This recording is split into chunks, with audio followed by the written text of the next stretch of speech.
అందరికీ నమస్కారం అండి. ఈరోజు మనం ఎంచుకునే topic the ending of time. It is a dialogue between J Krishnamurti and David Bohm, 1980, I think. So it is the first dialogue. So, shall we discuss on it? మాట్లాడదాము దాని గురించి.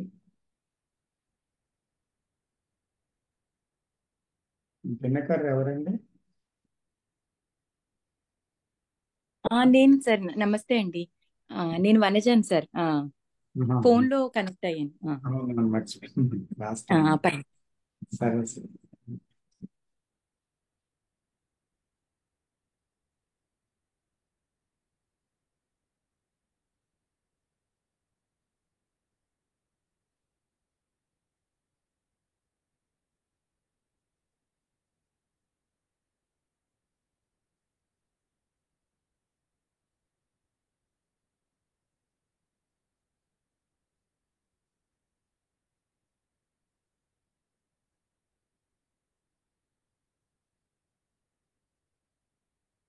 Topic గురించి ఎవరైనా మాట్లాడండి.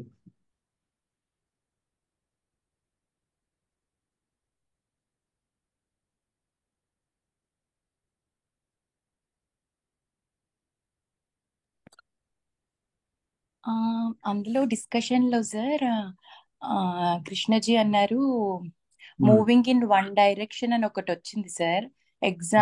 నాకేం అర్థమైందంటే బ్రెయిన్ ఒక రౌండ్ తీసుకుంటే ఫోర్ ఫోర్ డైరెక్షన్స్, ఒక డైరెక్షన్ లో moving into one direction, it leads to conflict అన్నారా?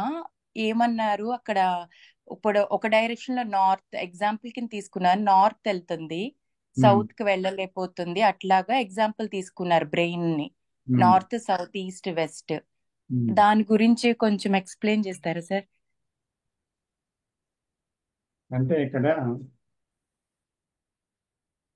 ఫస్ట్ బిగినింగ్ లోనే మానవాళి ఒక రాంగ్ టర్న్ తీసుకుంది జీవితంలో అన్నారు కదా. So beginning I think.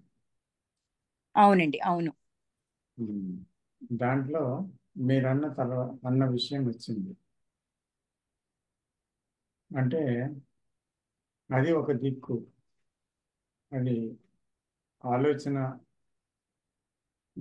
ప్రయాణం ప్రస్తుతం చేస్తున్న మానవాడి ఎంచుకున్న దిక్కు అన్నమాట. అంటే తనకు తెలిసిన నాలెడ్జ్తో, ఆలోచనతో కాలంలో ఆ ఆలోచన నడుస్తూ దానిలో ఏం చేస్తుందంటే దుఃఖాన్ని, భయాన్ని, ఆందోళనని, సంఘర్షణని, యుద్ధాలని, స్వార్థపరత్వాన్ని, ఇవన్నిటినీ కలిగి ఉన్న ఒక నేను అనే కేంద్రం అనేది ఏర్పడింది అక్కడ. ఆ కేంద్రమే నడుస్తుందన్నమాట ఆ దిక్కుగా. ఏ దిక్కు అయితే క్షోభ, దుఃఖం, భయం, సంఘర్షణ కలుగుతాయో ఆ దిక్కుగా వెళ్తుందన్నమాట. అయితే ఇంకొక టర్న్ తీసుకుంటుందా, ఇంకొక అంటే అది చూసి మరొక దిక్కుకు మారుతుందా అనే విషయాన్ని సంభాషణలో వచ్చినప్పుడు ఆయన ఏమన్నారంటే, తాను ప్రయాణం చేస్తున్న దిక్కుని అది గమనిస్తే చాలు, అక్కడ ప్రయాణం ఆగిపోతుంది అన్నారు. అంటే ఆ ప్రయాణం ఆగినప్పుడు అక్కడ సరికొత్తది ఉంటుంది. అంటే అక్కడ డైమెన్షన్ మరి ఉండదు. ఎందుకంటే అది నార్త్ అయితే ఇది ఈస్ట్, వెస్ట్, సౌత్ అనేటువంటి డైరెక్షన్ని ఎంచుకొని వెళ్ళదన్నమాట. ఎంచుకుంటే మళ్ళీ అది మైండ్ ఎంచుకున్న విషయం అది. అంటే ఇది కాదు అంటే ఒక సుగుణం ఉందనుకోండి, దుర్గుణాలు కాదు సుగుణంలో ప్రయాణం చేయాలి అనుకుంది అనుకోండి, అప్పుడు ఇది వేరే డైరెక్షన్ అన్నమాట. ఇలాంటి జీవితం కాదు, వేరే జీవితం జీవించాలి అనుకుంటే అది ఒక డైరెక్షన్ అన్నమాట. ఇలాగా ఆ డైరెక్షన్ ఎంచుకోవడం అనేది ఉందన్నమాట. ఈ డైరెక్షన్ కాదు, ఇంకో డైరెక్షన్లో వెళ్ళాలి అని. అంటే ఇక్కడ ఎంపిక ఎప్పుడైతే జరిగిందో ఎంచుకునేవాడు ఉన్నాడు, అప్పుడు అది ఆలోచన ఉంటుంది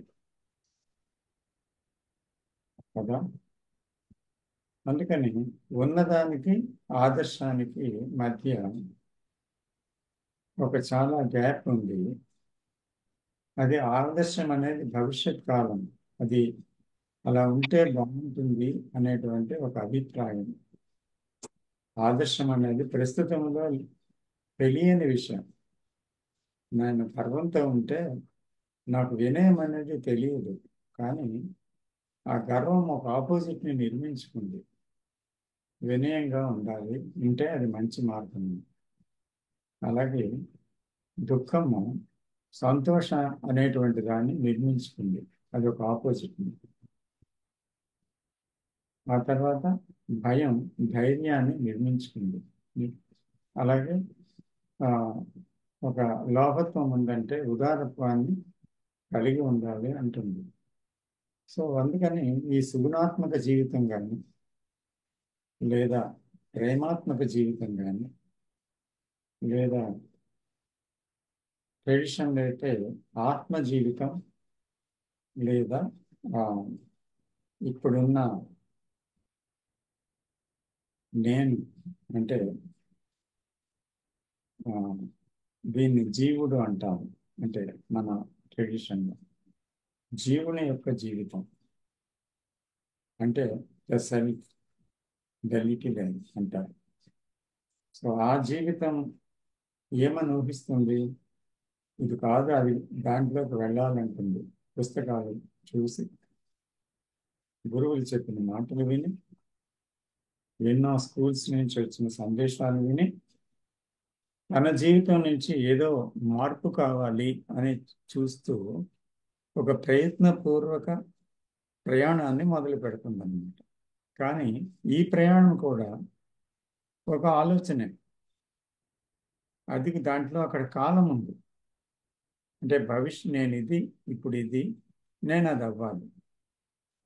దాంట్లో కాన్ఫ్లిక్ట్ ఉంది, సంఘర్షణ ఉంది. కాబట్టి అలాంటి ఆదర్శాలు, భవిష్యత్తు, ఆపోజిట్స్ ఇవన్నీ నిర్మించుకొని ఒక ప్రయాణం చేస్తే అది కూడా ఆలోచన కాలంలో చేసిన ప్రయాణం. ఇప్పుడున్న ప్రయాణం ఏంటి? ఇప్పుడున్న ప్రయాణం కూడా గత జ్ఞానంతో, తనకు తెలిసిన పరిధిలో తను ఏర్పరచుకున్న నిబద్ధతలతో మనిషి మైండ్ పనిచేస్తూ మనిషి ఆ దిక్కుగా ప్రయాణం చేస్తున్నాడు. ఆ జీవితంలో కొత్తదనం ఏమీ లేదు. ఎప్పుడు అదే చరిత చరణంగా, అదే భయం, అదే కోపం, అదే అసూయ, అదే ద్వేషం, అదే సంఘర్షణ, అదే కోరికలు, ఆశలు, ఆశాభంగాలు, సుఖరూపములో ఉన్న దుఃఖం, చివరికి ఎండ్ అవ్వడం. ఇలాగా ఒక వరవడిలో జీవితం వెళ్ళిపోతుందన్నమాట. అది ఎప్పటి నుంచో జరుగుతుంది. అంటే ఎప్పుడెప్పుడో ఎన్నో వేల సంవత్సరాలు నుంచి ఇది కొనసాగుతూ ఉందన్నమాట. అంచేత మానవాళి అందరూ కూడా ఇప్పుడు నేను, మీరు, మరొకరు మానవాళిలో భాగమే. నేను ఈ దిక్కుగా నడుస్తున్నాను అని కాదు, మానవులందరూ అదే దిక్కులో ప్రయాణం చేస్తున్నారు. మానవులందరూ ప్రయాణం చేస్తున్న దిక్కులోనే నేను ప్రయాణం చేస్తున్నాను. అంటే అదే కండిషనింగ్, అదే నిబద్ధత, మళ్ళీ అదే పరిధి, అదే సంకుచితత్వం, అదే స్వార్థపరత్వం, అదే స్వీయ కేంద్రం, అదే గత జ్ఞానంతో అందరూ మానవ చైతన్యమే పనిచేస్తుంది కదా. కాబట్టి ఇక్కడ లోకం అంతా మొత్తం దుఃఖంలోనే మునిగి ఉంది. మొత్తం అంతా భయంలోనే మునిగి ఉంది, నిరాశలోనే మునిగి ఉంది. అప్పుడప్పుడు అల్ప సంతోషాలు వచ్చినా మళ్ళీ ఫ్లీటింగ్ జాయ్స్ అంటారు, ఫ్లీటింగ్ హ్యాపీనెస్. సో వచ్చినా కూడా ఏమవుతుంది, అది మళ్ళీ దుఃఖంలోనికే అవి తాత్కాలికంగా వచ్చి పోయేవన్నమాట ఫ్లీటింగ్ అంటే.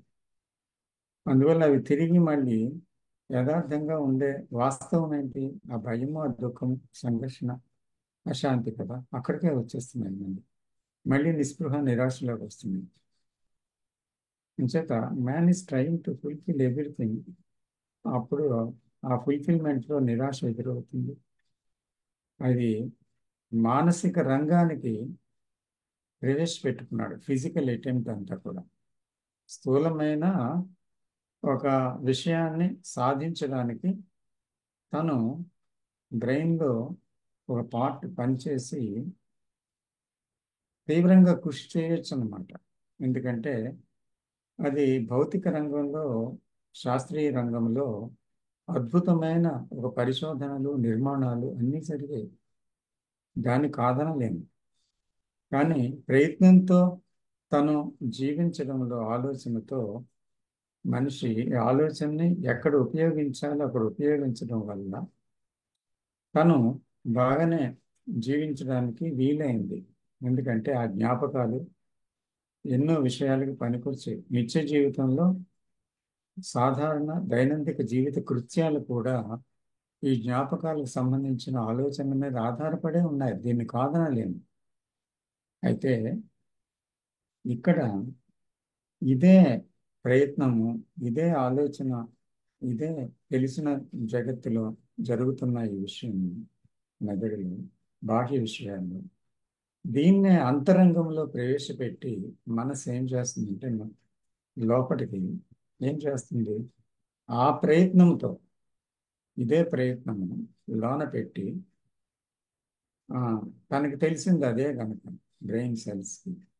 కాబట్టి ఏం చేస్తుంది, అక్కడ కూడా ప్రయత్నంతో ఒక దుర్గుణం నుంచి సుగుణంలోనికి, ఒక భయం నుంచి ధైర్యంలోనికి, ఇలా ఆపోజిట్స్ని క్రియేట్ చేసుకొని తను మారడానికి ఒక గోల్ పెట్టుకొని అజ్ఞానం నుంచి ఒక జ్ఞాన మార్గంలోకి వెళ్ళటానికి, ఒక నేను అనే స్థితి నుంచి ఆత్మ అనే స్థితికి చేరుకోవడానికి, భగవంతుడిని చేరుకోవడానికి ఒక ప్రయత్నం చేస్తుంది. కానీ ఇవన్నీ ఆ నేనుకు తెలుసా? తెలియదు. యాక్చువల్గా తెలియదు. అంచేత అది ఆదర్శంగా పెట్టుకుంది.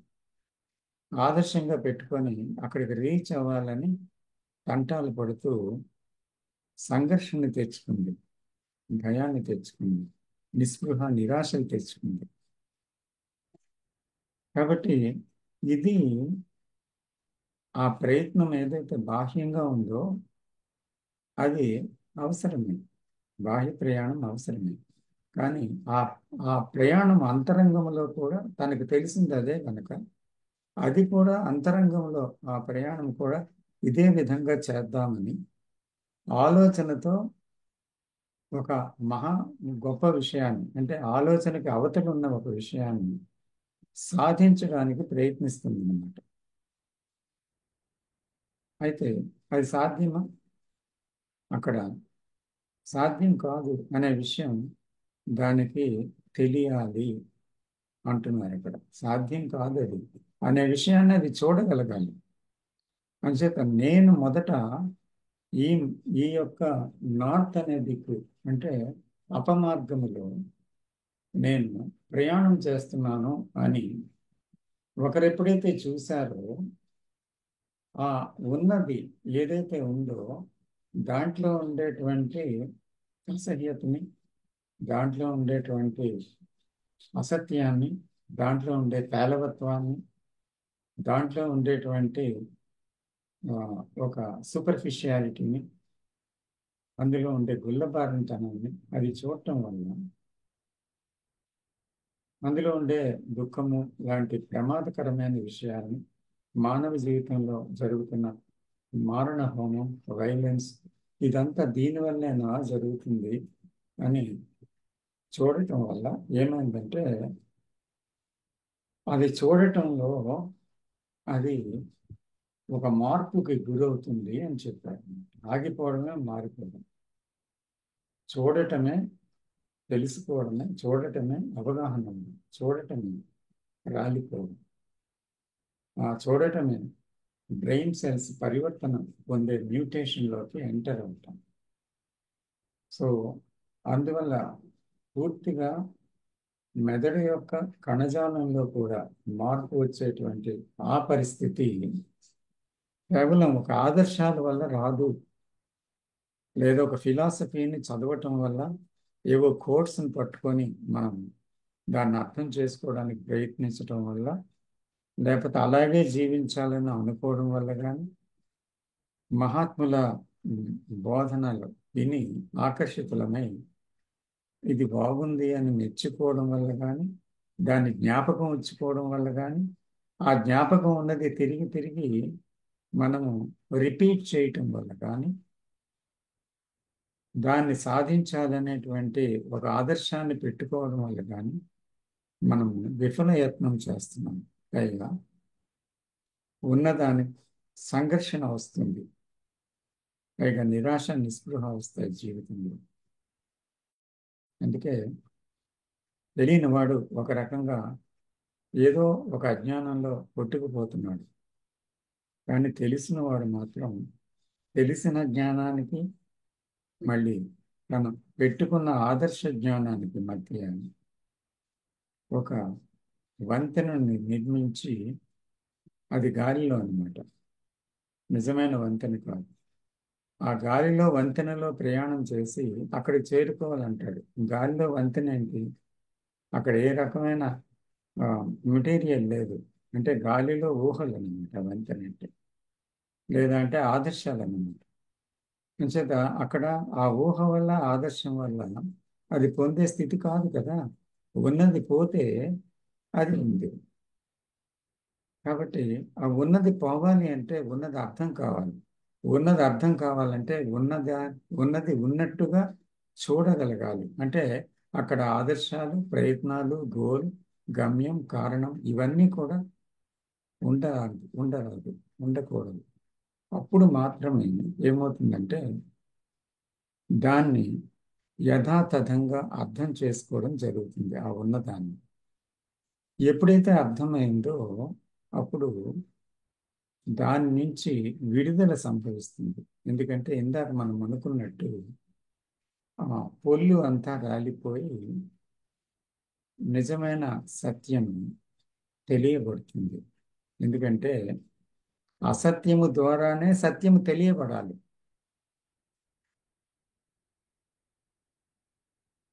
అసత్యము నుండి సత్యానికి ఒక ప్రయాణం అంటే అసత్యం అర్థం అవ్వడం వల్ల మాత్రమే సత్యంలోనికి వెళ్ళగలరు.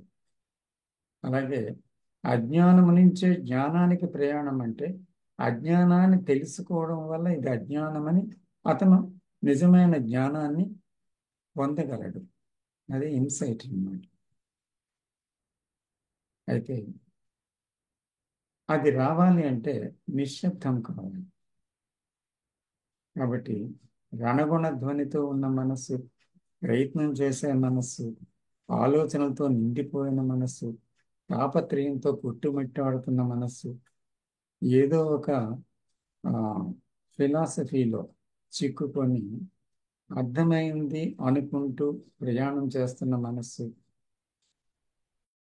నిజంగా ఆచరణాత్మకం కాని మనస్సు, ఆ గంభీరమైన లోతుల్లోనికి దిగితే కానీ అర్థం కాని విషయాన్ని ఉపరితలంలో అర్థం చేసుకుందామని మెదడుతో ప్రయత్నించే మనస్సు, ఈ మనస్సు ఎప్పుడూ కూడా దాన్ని అందుకోలేదు కదా. అందుకే పూర్వం కూడా ఒక విషయం చెప్పారు, మనోనాశనం కావాలి అని. ఆ మనోనాశనం అంటే ఏంటి? మెదడులో ఇదివరకే క్రోడీకరింపబడిన అనుభవ జ్ఞానం ఏదైతే ఉందో అది జ్ఞాపకాల రూపంలో, ఆలోచన రూపంలో జీవితాన్ని నిర్దేశిస్తుంది, డైరెక్ట్ చేస్తుంది. కాబట్టి దాని ద్వారానే మనిషి ఒక యాంత్రికంగా వెళ్ళిపోతున్నాడు అంతే. చూడండి, నిత్య జీవితంలో మనం ఏదో ఒక యాంత్రికత్వానికి లోనయ్యే వెళ్తున్నాం. అదే విధమైన ఆ, కోపము, అదే విధమైన భయము, అదే ఆందోళన లాగా ఒక మిషన్ లాగా రోజు దైనందిక జీవితంలో ఇవే రిపీట్ అవుతున్నాయి అన్నమాట. సో అందుకని ఈ మెకానికల్ లైఫ్ నుంచి బయటపడాలి అని అంటే ఒక ఆదర్శం యాంత్రికత్వం నుంచి బయటపట్టలేదు. ఎందుకంటే అప్పుడు ఆ ఆదర్శాన్ని ప్రాక్టీస్ చేయడంలో వల్లి వేయడంలో అక్కడ కూడా యాంత్రికత్వం వస్తుంది. అది కూడా యాంత్రికత్వం అవుతుంది. ఎందుకంటే సత్యం ఇంకా తెలియలేదు కనుక. ఆదర్శం సత్యం కాదు, ఊహ సత్యం కాదు, ప్రాక్టీస్ సత్యం కాదు. అందుకని ఆ సుగుణాన్ని కానీ దేన్ని కానీ ఆ గొప్ప విషయాన్ని కానీ ఎవరు ప్రాక్టీస్ చేయలేరు, అది సంభవించాలి.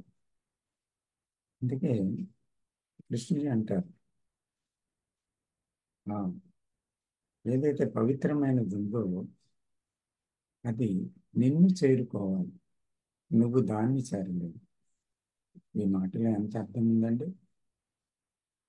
అంటే అది నిన్ను చేరాలి అంటే నీ మనస్సు అది చేరడానికి కావలసిన పవిత్రతని ఆల్రెడీ ఆపాదించుకొని ఉండాలి. అక్కడ ఉండాలన్నమాట పవిత్రత. ఉంటేనే అది అక్కడ చేరగలదు.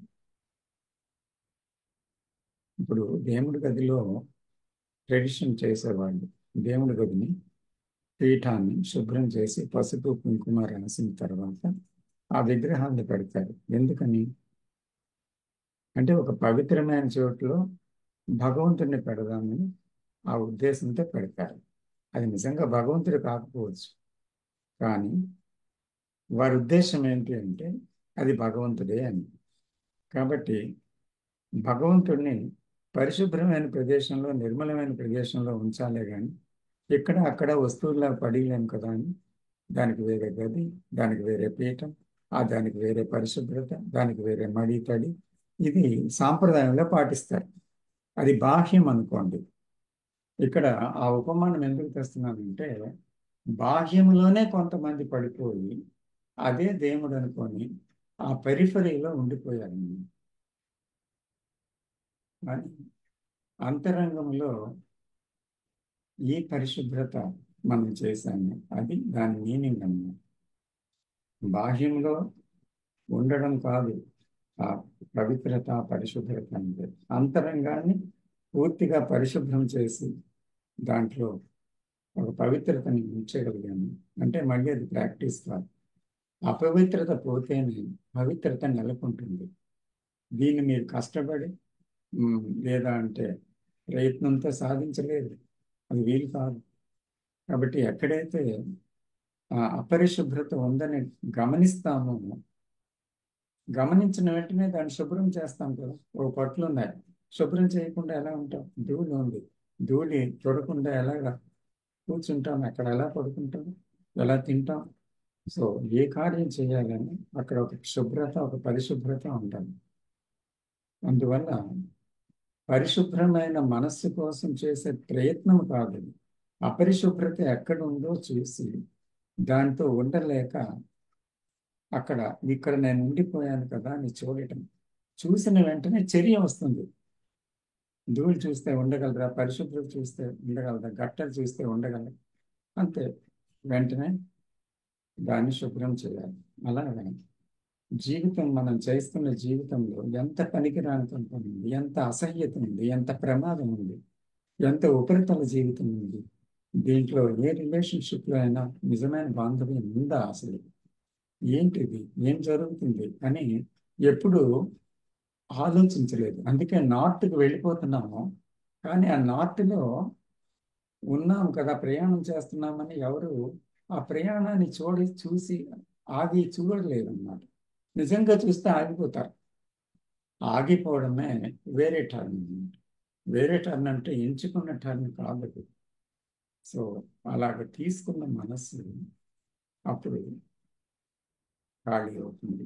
చూసిన మనస్సు దానికదే ఆ ఉన్న దాని నుంచి విముక్తిని పొందుతుంది అనే విషయాన్ని ఇక్కడ బోధించడం. Sir, I can add one or two comments here. Yes, please. Sir ఇది ఒక పుస్తక రూపంలో వచ్చింది, ఎండింగ్ ఆఫ్ టైం అని. అఫ్ కోర్స్ అదంతా ఇంగ్లీష్ లోనే ఉంటుంది. అది ఉమ్, నేను ఒక 4-5 సంవత్సరాల కిందట ఆ పుస్తకం చదివాను, బాగా క్షుణ్ణంగా చదివాను. కానీ ఇప్పుడు అంత మర్చిపోయాను, అంత జ్ఞాపకం లేదు. ఇవాళ ఉమ్, విజయ్ గారు పంపించిన వీడియో నేను చూడలేకపోయాను. But anyway, I have some questions. First of all, మనం ఏమంటున్నాము, వాళ్ళు ఏమంటున్నారు ఆ వీడియోలో, humanity has taken a wrong turn, ఒక ఉమ్, తప్పుడు దోవన పడింది. ఆ తప్పుడు దోవ ఏంటి? What is the wrong turn that humanity has taken? ఆ, నాకు అర్థమైంది ఏంటంటే, ఉమ్, థాట్ అనేది, అంటే ఆలోచన అనేది ఉమ్, మానసిక రంగంలో చేరి ఉమ్, ఈ సెల్ఫ్ అనే దాన్ని, ఈగో అనే దాన్ని క్రియేట్ చేయడమే ఉమ్. పెద్ద రాంగ్ టర్న్ అనిపిస్తుంది. అదే కదా, అవును. అదే అంటున్నాడు. అదే రాంగ్ టర్న్ అనేది నాకు అనిపిస్తుంది. కరెక్టేనా అని అడుగుతున్నాను. Correct, 100% correct. మరి ఆలోచన అనేది మానసిక రంగంలో వెళ్ళి ఇంత క్షోభని కలిగించింది కదా, దాని నుంచి బయటపడటం ఎలాగా? దాని నుంచి, ఎందుకంటే అది ఎప్పుడైతే దానికి సెన్సిటివ్ అయిందో, అంటే ఒక యాంత్రికం ఇందాక అనుకున్నాం మనం, యాంత్రికంగా వెళ్ళిపోతున్నంత కాలం బయట పడలేదు. ఉమ్. అయితే ఎప్పుడైనా అది నిజంగా తను వెళ్తున్న మార్గాన్ని ఏదో ఒక దీనివల్ల చూడగలిగింది అనుకోండి, ఇది ఇది కదా అని, అలాగ చూసినప్పుడు ఆదర్శం అక్కర్లేదు, నిజంగా అసహ్యతని చూసి దాంతో జీవించలేదు, ఆ ప్రమాదాన్ని చూసి జీవించలేదు.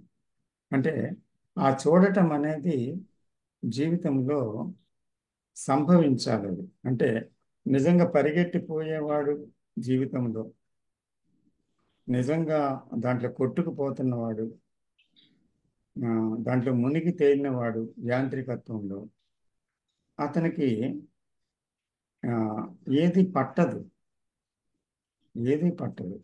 సో అటువంటి వాడు యాంత్రికత్వంలోనే బలంగా పాతుకుపోయాడు అనమాట.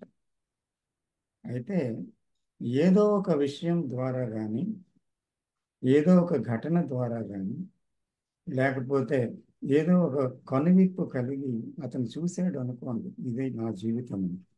అక్కడి నుంచి ప్రారంభమవుతుంది అన్నమాట. ఈ చూపు లేనిదే నిజంగా ప్రారంభం కాదు. సార్, అంటే ఇప్పుడు మానసిక రంగంలో ఆ, ఆలోచన ప్రవేశించి ఎంతో సంక్షోభం కలిగించేది. అంటే అవునండి. ఆలోచన మానసిక రంగంలో లేనప్పుడు, అంటే దానిలోకి ఎంటర్ కాకముందు అసలు మానసిక రంగం అంటూ ఉందా?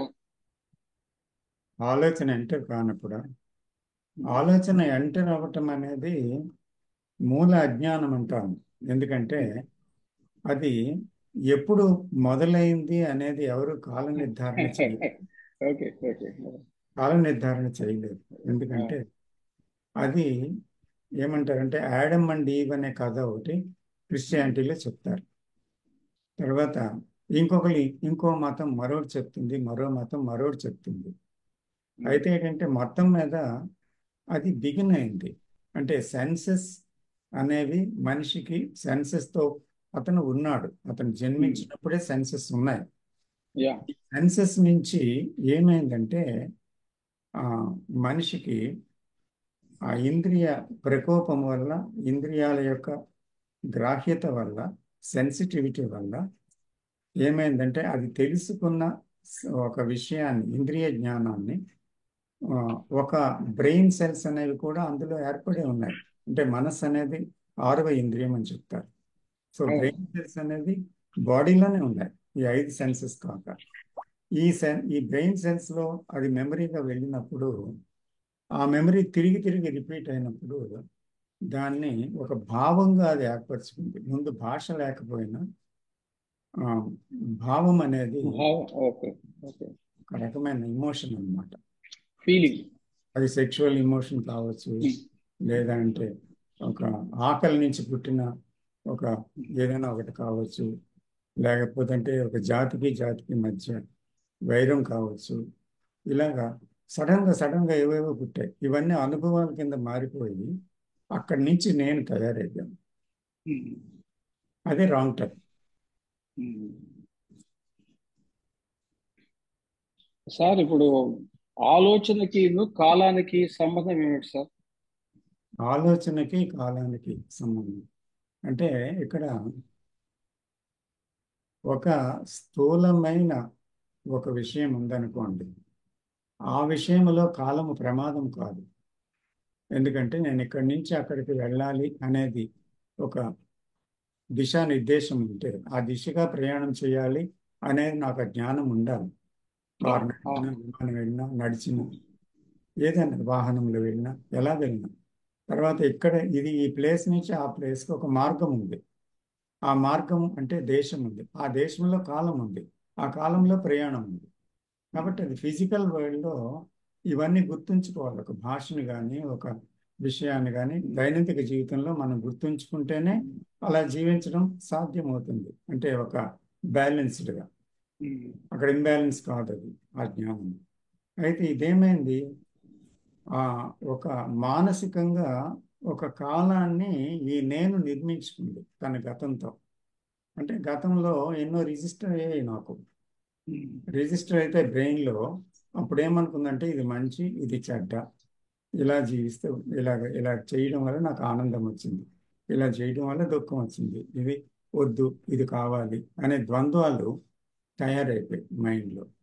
అప్పుడు ఆ ద్వంద్వాల కోసం ఏం చేసింది అది, వద్దనే రెసిస్టెన్స్, కావాలనుకునే అట్రాక్షన్, ఈ రెండిటి వెంట ప్రయాణం చేసింది. ఈ ప్రయాణంలో కాన్ఫ్లిక్ట్ గురైంది.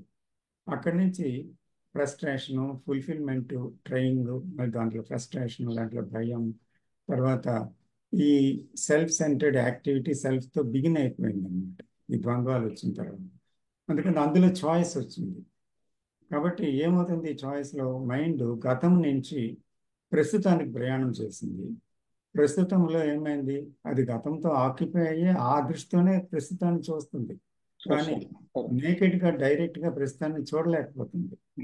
మళ్ళీ ఆ గతమే ప్రస్తుతం నుంచి మళ్ళీ భవిష్యత్తుకు ప్రయాణం చేసి ఒక భవిష్యత్తులో నేను అలా ఉండాలి అనే ఒక కాలాన్ని నిర్మించుకుంది. నేను అలా అవ్వాలి, నేను అది అవ్వాలి అనే ఒక కాలాన్ని నిర్మించుకుంది. అంచేత నేను అది అనేటువంటి ఈ రెండు అలా అవ్వాలి అనే దాంతో పోటీ పడి అలా ప్రయత్నం చేసి ఒక కాలాన్ని నిర్మించుకున్నాడు. ఈ కాలమే దుఃఖానికి కారణం. ఈ కాలం మానసిక నిర్మాణం. అది ఆలోచన కాలంలోనే తిరుగుతుంది, దాంట్లోనే నిబద్ధత అయింది. అంటే ఆలోచన యొక్క కదలిక మానసిక రంగంలో ఈజ్ మానసిక కాలం. అంతే కదా. అంతే కదా. ఆలోచన అంటే moment from here to there. I am this today, I want to be that. an ideal is there, I want to reach that ideal and I work for it. That is movement of thought and that is a psychological time. అదే మానసిక కాలం. అదే మానసిక.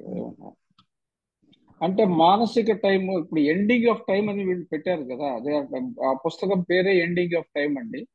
మానసిక time ఆగిపోతే, అంటే ఆలోచన ఆగిపోతే psychological రంగంలో మానసిక టైం కూడా ఆగిపోతుంది. అవును కదా. గతం అనేదే కదా భవిష్యత్తు నిర్మించింది. గతం అనేదే కదా ప్రస్తుతాన్ని మళ్ళీ చూడనివ్వకుండా కప్పేసింది. కాబట్టి ప్రస్తుతంలో జీవించడం, ప్రస్తుతంతో ఉండడం, ప్రస్తుతాన్ని చూడగలగటం అనేది ఎలా జరుగుతుంది గతానికి? వీలు కాదు. అంచేత ప్రస్తుతంలో ఉండి చూడటం ప్రస్తుతాన్ని, అది చూడాలి అని అంటే ఏం చేయాలి? అక్కడ కాలం ఉండకూడదు. ఆ కాలం ఏంటి? మనసు నిర్మించుకున్న గతం అనే కాలం అదే ప్రస్తుతంలో నిండిపోయింది, అదే భవిష్యత్తుకు ప్రయాణం చేస్తుంది. కాబట్టి ఈ ప్రయాణంలో కాలం ఉంది. కాబట్టి కాలమే ఆలోచన యొక్క కదలికే కాలము. కాబట్టి ఇది తెలుసుకున్నప్పుడు ఏమవుద్దంటే వస్తున్న ప్రతి కదలిక కూడా అది కాలాన్ని సృష్టిస్తుంది, మానసిక కదలిక. కాబట్టి ఆ ఆలోచన మూవ్మెంట్ అనేది ప్రస్తుతంలో ఉండి ఆ ప్రస్తుతంలో జరుగుతున్నది చూడగలగటం అనేదే నిజమైన చర్య అన్నమాట. That is ending of time.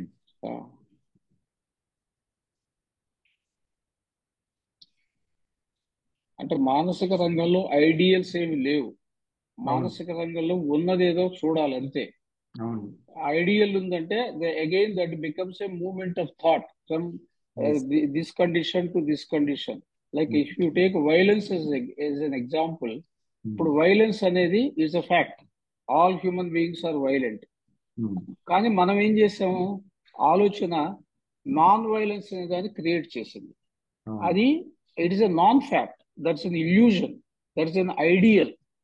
మనం ఏం చేస్తున్నాము, ఈ ఈ సారీ ఈ వైలెన్స్ అనేది ఏంటో అర్థం చేసుకోకుండా మనం నాన్ వైలెన్స్ ప్రాక్టీస్ చేస్తున్నాం.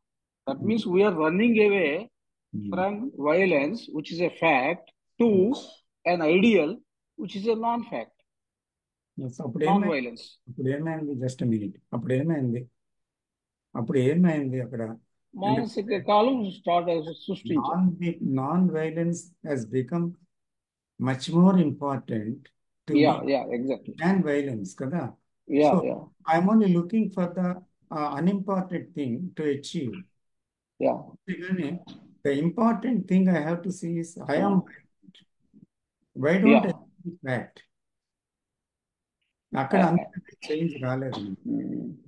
అంటే actually violence is a fact, non violence is an illusion.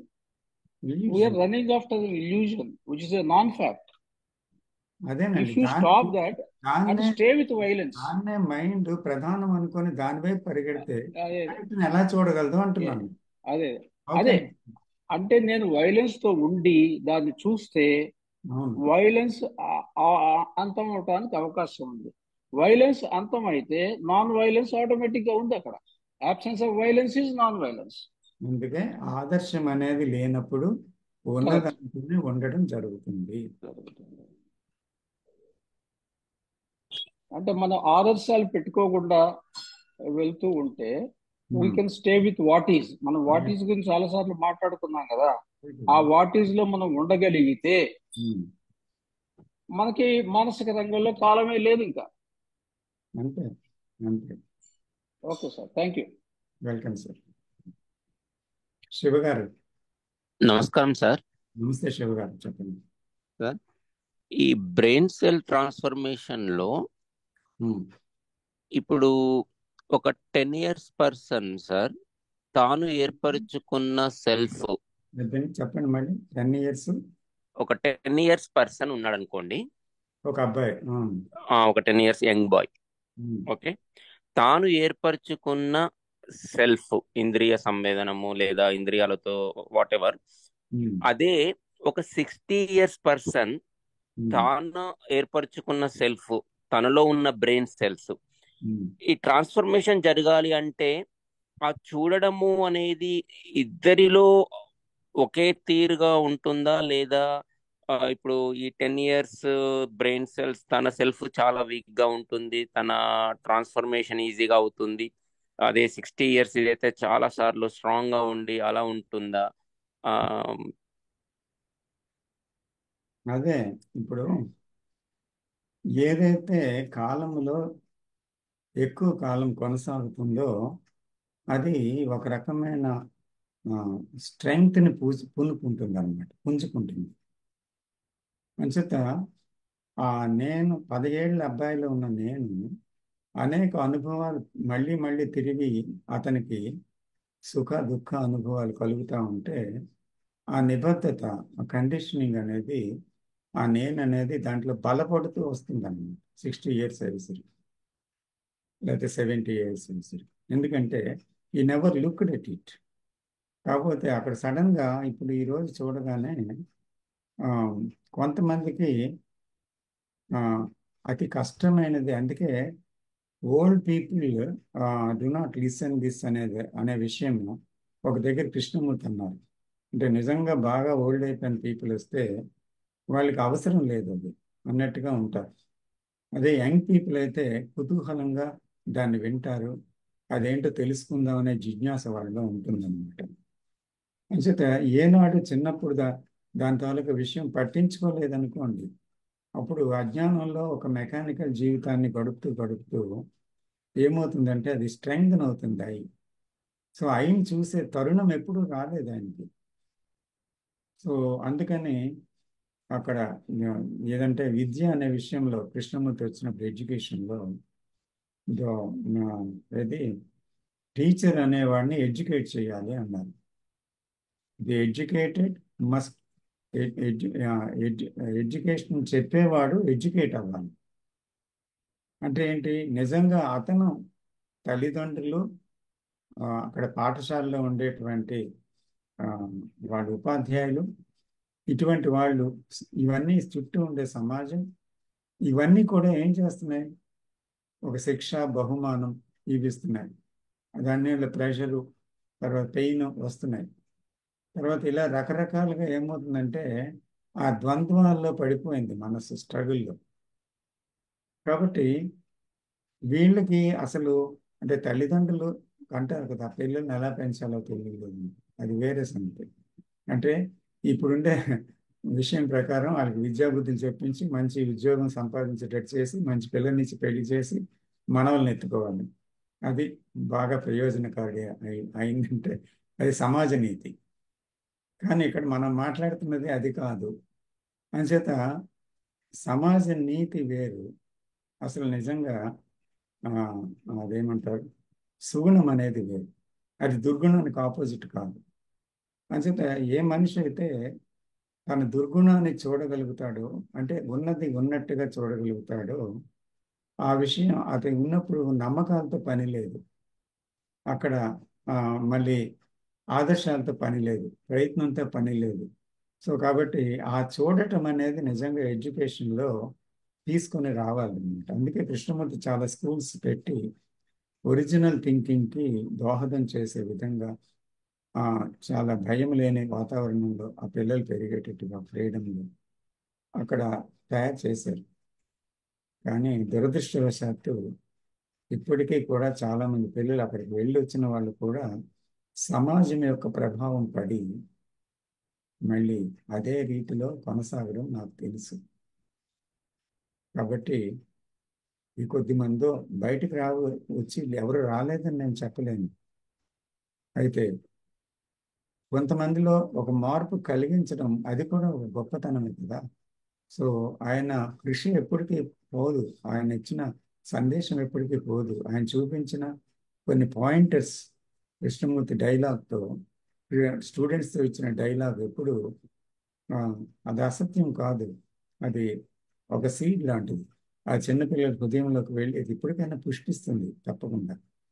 అయితే ఏంటంటే ఎంత తొందరగా ఈ విషయాన్ని ఎరుక కలిగే విధంగా తయారవుతారని అంత తొందరగా వాళ్ళు ఈజీగా బయటపడే అవకాశం ఉంది.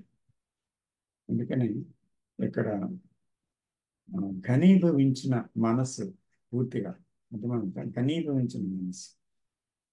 ఇదో you understand what I mean. So ఒక రాయిలాగా గట్టిగా అయిపోయింది, నీరులా కాదు, మంచు గడ్డలాగా గట్టిగా ఘనీభవించింది అంటారు కదా, నీరు ఘనీభవిస్తే మంచు అవుతుంది.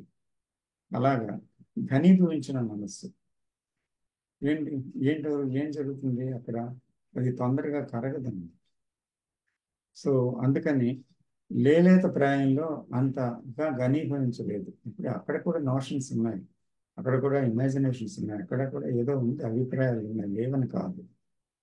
ఇప్పుడు అమెరికాలో కూడా చూస్తే 10 ఏళ్ళు 11 ఏళ్ళు పిల్లలకు కూడా సెక్స్ ఉంది. వాళ్ళు కూడా వైలెన్స్, తుపాకీలు పట్టుకుంటున్నారు. ఇవన్నీ జరుగుతున్నాయి కదా. ఇప్పుడు ఇండియాకు కూడా ప్రాపుతుంది అది, తాకింది కూడా. కాబట్టి ఇక్కడ ఏమవుతుందంటే ఆ దానికి ఆ ఎడ్యుకేషన్ విధానం నుంచి, తల్లిదండ్రుల నుంచి, సమాజం నుంచి ఏమవుతుందంటే పొల్యూట్ అవ్వడం, అదే ముద్ర పడడం, ఆ ముద్రలతోటే జీవించడం, ఇలా జరిగిపోతుంది అన్నమాట. ఇది అలా కొనసాగడం మీద ఒక కారణం.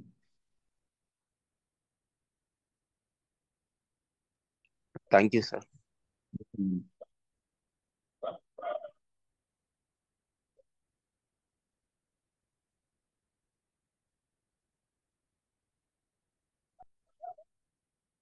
సాయి తేజ గారు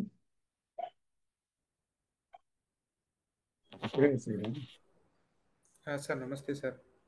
హలో, హలో. సార్ నమస్తే సార్. నమస్తే అండి. వినపడుతుందా?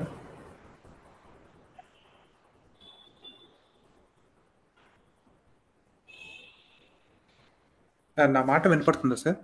వినిపిస్తుంది సార్. Okay sir.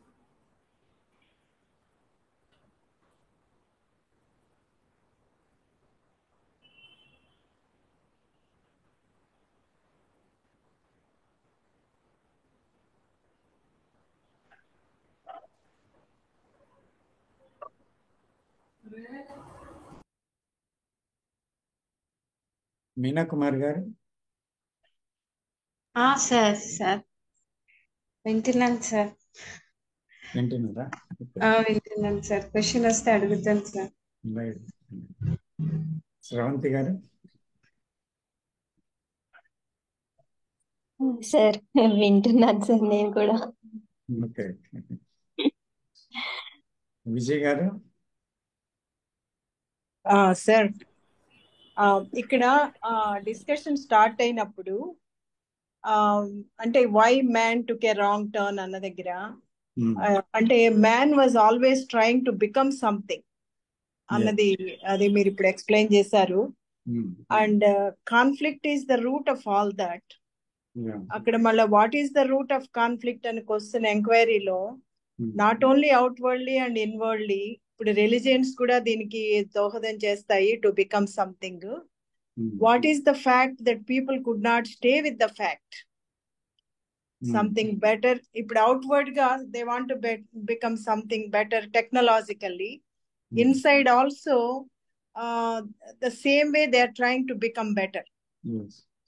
అక్కడ the principle of becoming better outwardly అది time factor.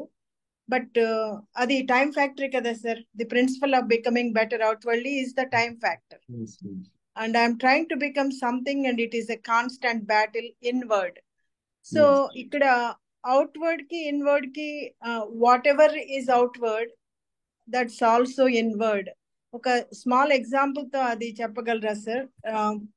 Contradiction outside is all right అంటున్నారు, why contradiction inside is a struggle అన్నది సార్. అది క్వశ్చన్. అది అంటే అవుట్వర్డ్ కి ఇన్వర్డ్ కి, అవుట్వర్డ్ ఏది చేస్తున్నామో అదే ఇన్వర్డ్ కూడా ఆలోచిస్తున్నాము అంటున్నారు. And outward contradiction is okay అని కూడా అంటున్నారు. అక్కడ టైం కావాలి కదా, ఇవల్యూషన్ లో ఐ మీన్ టైం ఉంది అండ్ ఇన్వర్డ్ టైం లేదంటున్నారు. ఇన్వర్డే కదా time. I mean inward time ఉంది but that's not correct. Outward time is okay అంటున్నారు. Outwardly like technologically time is okay, but inwardly ఉండకూడదు అని అన్నమాట. That's what I'm understanding. Time is not taking you to conflict, rather. Yes. Contradiction outside is all right. Why contradiction inside is a problem? The time which is applied outside, which will not bring any conflict. Endukante on the other side, it is order only. Because without that time, how can you do things? ఏదైనా scientific investigation అయినా, ఒక bridge కట్టడమైనా, లేదా దానికి plan వేయడమైనా, లేకపోతే ఒక భాషను నేర్చుకోవడమైనా, ఒక exams రాయటమైనా, దానికి ఒక కాలం ఉంది. ఇంత కాలం అని ఉంది కదా. ఒక ఇక్కడి నుంచి అక్కడికి చేరుకోవడమైనా ఉంది కాలం. కానీ అదే మీరు అన్నట్టుగా మానసికంగా అంతరంగంలో కాలాన్ని ఏర్పరచుకున్నాడు మనిషి. అది భవిష్యత్తులో ఏమవుతుంది అనేది ఒక భవిష్యత్ అనేటువంటి ఊహ ఆ కాలం అన్నమాట. నిన్న ఇలా జరిగింది, రేపు ఏమవుతుంది? నిన్న ఇప్పుడు ఇలా ఉన్నాను, రేపు ఎలా ఉంటాను అనేది మళ్ళీ కాలం. ఉన్నాను అనేది గతం. నేను ఒకప్పుడు ఉన్నాను, రేపు ఉంటాను, ఇలాగా ఉంటానా అనేది కాలం. ఇంకొకటి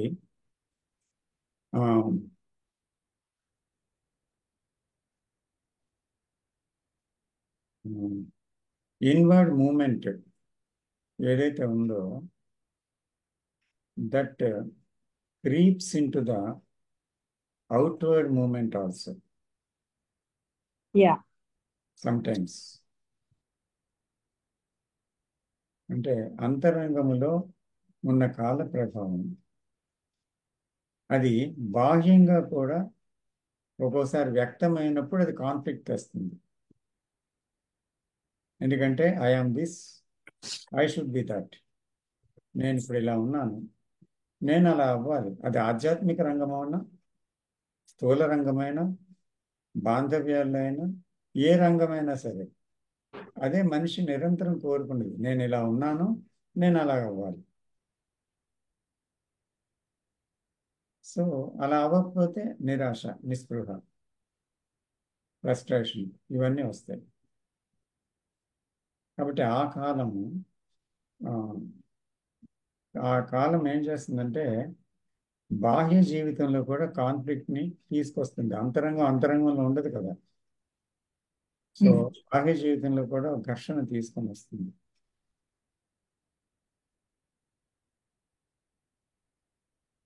యా ఇక్కడ ఓకే అసలు అవుట్వర్డ్ అసలు ఇన్వర్డ్కి వెళ్ళలేదు అన్నట్టున్నారు సార్ ఆ డిస్కషన్ లో. అవుట్వర్డే అక్కడ ఏదో పదం ఉపయోగించారు. ఓన్లీ అవుట్వర్డే చూస్తున్నాడు, అవుట్వర్డే ఉన్నాడు అన్న టైప్ లో అక్కడ ఏదో నాకు గుర్తు రావట్లేదు కానీ అక్కడ యూజ్ చేశారు. అవుట్వర్డే అంతరంగ ప్రయాణాన్ని మొదలుపెట్టింది. ఆ ప్రయత్నాన్ని లోపలికి తీసుకొని వచ్చింది. అక్కడ ప్రయత్నం ఉంది కదా, సాధించడం ఉంది కదా, గోల్ ఉంది కదా, కారణం ఉంది కదా. అది చెయ్యాలి, ఇది చెయ్యాలి, అది చేయాలి. సో అది అవుట్వర్డ్ వరకు పర్వాలేదు. అంటే ఒక భాష నేర్చుకోవాలన్నా, ఒక దగ్గరికి వెళ్ళాలన్నా, ఇక్కడి నుంచి అక్కడ దూరం ఉన్నా, సో ఆ కాలం పర్వాలేదు, ఆలోచన పర్వాలేదు. సో దాన్ని అంతరంగంలోకి తీసుకొని రావడం, ఆ మూమెంట్ని అంతరంగంలోకి తీసుకొచ్చినప్పుడు అదేమైందంటే ఆదర్శాలని నిర్మించుకుంది. అది ఆధ్యాత్మిక రంగంలో ఒక ఆదర్శాన్ని నిర్మించుకుంది. నేను భగవంతుని, నేను అది అవ్వాలి,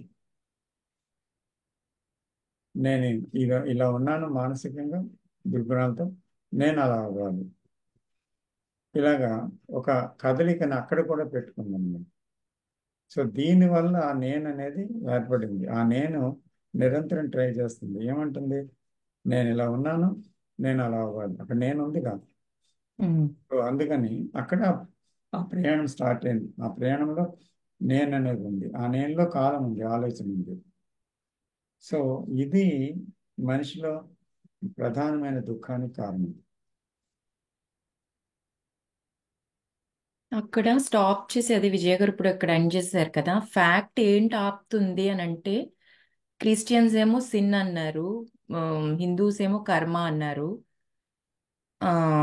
ఆ ఫ్యాక్ట్ ని చూడలేకపోవడానికి కారణము ఇది మైండ్ లో బాగా కండిషన్ అయిపోయినాయి సార్. ఇప్పటికి ఇక్కడ సిన్ అంటారు, అక్కడ కర్మ అంటారు. అసలు ఆ బ్రెయిన్ అది అసలు తీయడానికి ఆస్కారం లేకుండా అంత గట్టిగా ఉన్నాయి కదా అవి. అసలు వెంటనే టక్కన అదే వస్తుంది. అది జనరేషన్ ఆఫ్టర్ జనరేషన్స్ ట్రాన్స్ఫర్ అవుతుంది హ్యూమన్ బ్రెయిన్కి. అది నిగూఢంగా గాఢంగా పట్టేసింది ఆ కండిషన్. సో అందుకనే వేల సంవత్సరాల కండిషనింగ్ కొనసాగుతుంది మానవ చైతన్యంలో. అది దాన్ని ఏమంటారు, నిబద్ధత, నమ్మకాలు, ఆ ఆదర్శాలు. ఇప్పుడు ఒక మతంలో ఒకటి చెప్పారు, ఆ మతస్థులు, ఆ మతం అనేది ఎన్నో వేల సంవత్సరాల క్రితం వచ్చింది, వాళ్ళు నమ్మారు. ఆ నమ్మిన వాళ్ళు ఏం చేస్తున్నారు? వాళ్ళ పిల్లలకు బోధించారు. ఆ జనరేషన్ వచ్చింది, మళ్ళీ ఆడపిల్లలకి అలాగా అది అలాగ పెరుగుతూ ఆ మతంలో ఇది దృఢమైన నమ్మకంగా వచ్చేసింది, ఒక సిద్ధాంతంగా. అప్పుడు వాళ్ళు ఆలోచించరనమాట. ఎవరైతే నమ్మారో వాళ్ళు ఫ్యాక్ట్ని చూడలేరు, ఎందుకంటే అది ఒక సిద్ధాంతం అనమాట. What ever is in the Bible they have to believe, అంతే. బైబిల్లో చెప్పింది దేవుడి మాట. ఉమ్, ఒకటి నమ్మాలి అంతే. సో ఇది ఇంతే, అలాగా, ఓహో ఇలాగ అజ్ఞానమా అని ఒక నమ్మిక కావాలి. కాబట్టి అది అలాగా ఆ నమ్మకం అనేది ఒక నిబద్ధత కింద వచ్చేసి, ఆ నమ్మకం అంటే ఇంకేముంది, దట్ ఈస్ ఏ డేంజరస్ ప్రిసిపైస్. ఉమ్, అంటే మరి ప్రయాణం ముందుకు జరగదు అనమాట. ఎందుకంటే నేను ఒకటి నమ్మిన తర్వాత ఇది అడగను, ఇది అవునా కాదా, ఇది సత్యమా అసత్యమా, ఇది నిజమా కాదా అనేటువంటి విషయంలోకి నేను ప్రశ్నించను, దాంట్లోకి వెళ్ళను. సో అందుకని ఏమైందంటే అలాగే కొనసాగడం జరిగింది. అలాగే హిందువుల కర్మ సిద్ధాంతం, ఈ కర్మ సిద్ధాంతాన్ని పట్టుకొని వాళ్ళు ఏమంటున్నారు, నువ్వేం చేసావో అదే అనుభవించాలిరా అంటున్నారు. కాబట్టి నాకు ఏదైనా బాధ వస్తే ఏమంటే నేను ఎప్పుడో ఏ జన్మలో చేశాను, అనుభవించాలి అంటే ఏంటో తీర్మానం, అదొక ఎస్కేప్. ఉమ్, అంటే బాధ నుంచి ఎస్కేప్ అవ్వడానికి ఒక సొల్యూషన్ అన్నమాట ఆ మాట. మరి కర్మ కదా, అనుభవించక తప్పదు అంటూ అనుభవించడం. ఉమ్, అలాగేమైందంటే ఈ సిద్ధాంతాలతో ఒక రకంగా ఆ నమ్మకాలతో, అది హిందూ మతం అవనండి, ముస్లిం అవనండి, క్రిస్టియానిటీ అవనండి, ఆర్గనైజ్డ్ రిలీజియన్స్ ఏవైనా కానీ, ఒక్కొక్క మతంలో ఒక రకమైన కండిషనింగ్ ఉంది. సో ఉమ్, ఇది చెయ్యాలి, ఇది చేయకూడదు అని ఉంది, ఇది సత్యము, ఇది సత్యం కాదు అని ఉంది. సో దాన్ని ఫాలో అయ్యే అందరూ ఏమైంది, సో అన్ని మతాలు కండిషనింగే కనుక అందరూ ఒకే రకమైన కండిషనింగ్లో ఉన్నారు. వేరు విధాలుగా చెప్పుండొచ్చు, ఆ మతంలో ఒకలాగా, ఈ మతంలో ఒకలాగా చెప్పవచ్చు, కానీ అది నిబద్ధతే కదా. ఉమ్, అందుకని అక్కడ సత్యాన్ని చూసే అవకాశం లేదు. అందుకే రిలీజియన్ అనే మాట కృష్ణమూర్తి వాడారు, నాట్ ఆర్గనైజ్డ్ రిలీజియన్స్ అన్నారు. రిలీజియన్ అనేది ఏంటి, ఒకసారి రిషి వ్యాలీకి వెళ్ళినప్పుడు వాట్ ఈజ్ రిలీజియన్ అని క్వశ్చన్ వచ్చింది. ఒక చిన్న అబ్బాయి అంటాడు, it is full of love అని. అంటే కృష్ణమూర్తి గారు ఆగిపోయారు కొన్ని క్షణాలు. ఆగి, నేను ఉన్నాను అక్కడ, ఆగిపోయి ఏమన్నారంటే, this little boy is telling that religion is full of love అని ఆశ్చర్యంగా అబ్బాయి గురించి చూసి లవ్ గురించి మాట్లాడారు. అంటే ప్రేమ అనేది మతం, అదే మతం అనే దానికి అర్థం religion, not the organised religions. So అందుకని అది ఎప్పుడు తెలుస్తుందమ్మా, ప్రేమ తెలిస్తే నిబద్ధత లేదు దానికి, అది ఎవరి స్వంతము కాదు.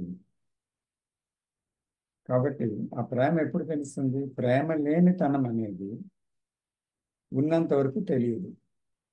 ప్రేమ లేనితనం ఎప్పుడు ఉంటుంది, ఎవరైతే స్వీయ కేంద్రంలో పనిచేస్తారో, నేను అనే దాంట్లో, అహంలో, అజ్ఞానంలో, వాళ్ళకి ప్రేమ ఎలా తెలుస్తుంది, నేను అలాగే ప్రవర్తిస్తున్నాను రోజు ఉండే భయంతో, బాధతో, దుఃఖంతో, నాకు ఎలా ప్రేమ తెలుస్తుంది, అసూయతో, ద్వేషంతో నాకు తెలియదు.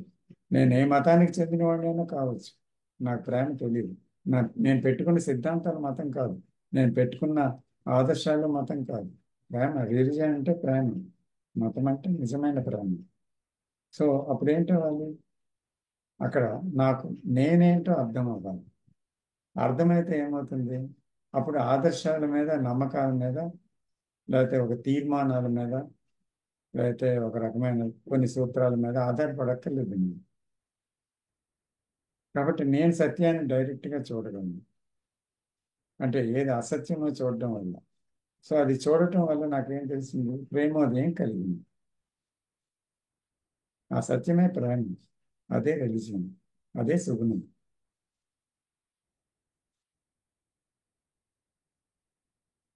అదే నిశ్శబ్దం, అదే స్పష్టత.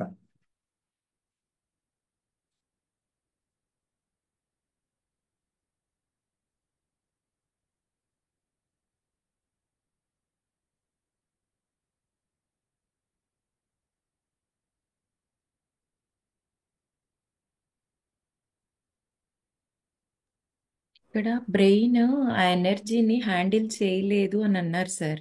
అవును, అందులోని చాలా వాస్ట్ ఉంటది. అవును. అసలు ఎనర్జీని హ్యాండిల్ చేయలేదు అని అంటే అక్కడ ఇంకా ఆగిపోతాం కదా సార్ ఫస్టే. ఆ బ్రెయిన్కి డేవిడ్ బామ్ అన్నారనమాట. మరి హ్యాండిల్ చేయగలుగుతుంది అంటారా చేయలేదు అని అంటారా అని క్వశ్చన్ అడిగితే హ్యాండిల్ చేయలేదు బ్రెయిన్ అని చెప్పారనమాట ఆ ఎనర్జీని. అవును. అది మనము ఎందుకు హ్యాండిల్ చేయలేకపోతుంది అన్నది ఎట్లాగా ఏ రోజు ఆ రోజు చూసుకుంటూ వెళ్ళటమేనా అసలు ఏంటి సార్ అది? ఎందుకంటే బ్రెయిన్ ఉన్నది ఏంటన్నది conditioned. Brain is conditioned through time, but truth is unconditional. అది ఎనర్జీ అన్నమాట. Energy vast. Energy is also used by thought, used by the brain, but it's a very, very limited energy. అయితే there is other part of the brain that is not in use. అది ఇంకో ఉపయోగానికి రాలేదు. So దానికి హార్ట్తో సంబంధం ఉంది. కానీ ఈ brain function awaken అవ్వకపోవడం వల్ల రెండు కలిసి కదా, ఇప్పుడు బాడీ, మైండ్ అండ్ హార్ట్ మూడు కలిసినప్పుడు ఆ సమన్వయత్వం, ఇంటెగ్రిటీ ఉంటాయి. ఇప్పుడు హార్ట్ ఇవాల్వ్ అయినప్పుడు తప్పనిసరిగా మైండ్ ఇవాల్వ్ అవుతుంది. మైండ్ ఇవాల్వ్ అయినప్పుడు బాడీ, బ్రెయిన్ కూడా ఇవాల్వ్ అవ్వాలి. లేకపోతే మూడు మధ్య సంపర్కం, సమన్వయత్వం, ఇంటెగ్రిటీ ఎలా ఉంటుంది? ఇప్పుడు ఒక ఇద్దరు స్నేహితులు ఉన్నారు. వాళ్ళ భావాలన్నీ కూడా చాలా చాలా సన్నిహితమై ఒకరిని ఒకరు, ఆ ముగ్గురు స్నేహితులు అర్థం చేసుకోవాలంటే వాళ్ళ ముగ్గురు హృదయంలోని, మానసిక స్థితిలోని, తర్వాత మెదడులోని ఆలోచన విధానం కానీ, చూసే విధానం కానీ ఒకటే ఉండాలి. అందుకే అటువంటి వాళ్ళు కలిసినప్పుడు ఏమవుతుంది? సేమ్ ఇంటెన్సిటీ అంటారు కదా, అవి గోయింగ్ టుగెదర్ అంటారు కృష్ణమూర్తి. అంటే ఒకే కాలంలో ఒకే తీవ్రతలో ఒక వేగంతో మనం ప్రయాణం చేస్తున్నామా అంటారు. అప్పుడే ఆ ప్రయాణము సాధ్యమవుతుంది. అందుకే కృష్ణమూర్తి గారిని ఎన్నో ఉపన్యాసాలు 50-60 ఏళ్ళు వాటి వింటున్నా కూడా ఎవరు మారలేదు. కొంతమంది అది కూడా చెప్పారండి. Why do you come here again and again? What is the use of it? I wonder why you are coming here అంటారు ఒక దగ్గర. సో అందుకని బ్రెయిన్ ఏమో దాన్ని తట్టుకోలేదంటే అర్థం ఏంటి? Second part of the brain is not active. This limited brain అంటే has some energy. That energy is not different from that energy, but it is divided, and some part of that energy is using it, but not the whole. అందుకే కృష్ణమూర్తి గారు అంటారు చూడండి ఒక దగ్గర, it is exploding అంటారు. It is exploding. ఆ మాట విన్నారా? ఆయన గురించి ఎగ్జాంపుల్ చెప్పారు. అది ఆయన గురించి కాదు, ఇట్ ఈస్ దేర్. ఆ ట్రూత్ తాలూకా నేచర్ అది. మీకు జరిగితే అదే జరుగుతుంది. It is exploding. నాకు జరిగితే అలాగే జరుగుతుంది. ఎక్స్ప్లోడింగ్ అంటే అది పేల్చి వేస్తుంది అనమాట. అంటే సపోజ్ ఒక నీటి బొట్టులో సముద్రం చేరితే ఎలా ఉంటుంది? సముద్రం ప్రవేశిస్తే ఎలా ఉంటుంది? నీటి బొట్టు రూపం ఉంటుందా అక్కడ? ఉండదు సార్. అలాగనమాట. అంటే ఒక అల్పమైన విషయంలో సంపూర్ణమైనది ప్రవేశించినప్పుడు ఆ బ్రెయిన్ తట్టుకోలేదు. అందుకని ఆ బ్రెయిన్లో మ్యూటేషన్ అని అడుగుతున్నారు కృష్ణమూర్తి గారు. బ్రెయిన్ సిద్ధం చేయాలి అంటే ఏంటవుతుంది? మ్యూటేషన్ అంటే ఏంటి? పూర్తిగా బ్రెయిన్ సెల్సే మారిపోతాయి అక్కడ. సపోజ్ మీరు దాంట్లోని ఉండేటువంటి విషయాన్ని తరచు చూడడం వల్ల, డైరెక్ట్గా చూడడం వల్ల మీలో ట్రాన్స్ఫర్మేషన్ వచ్చిందనుకోండి,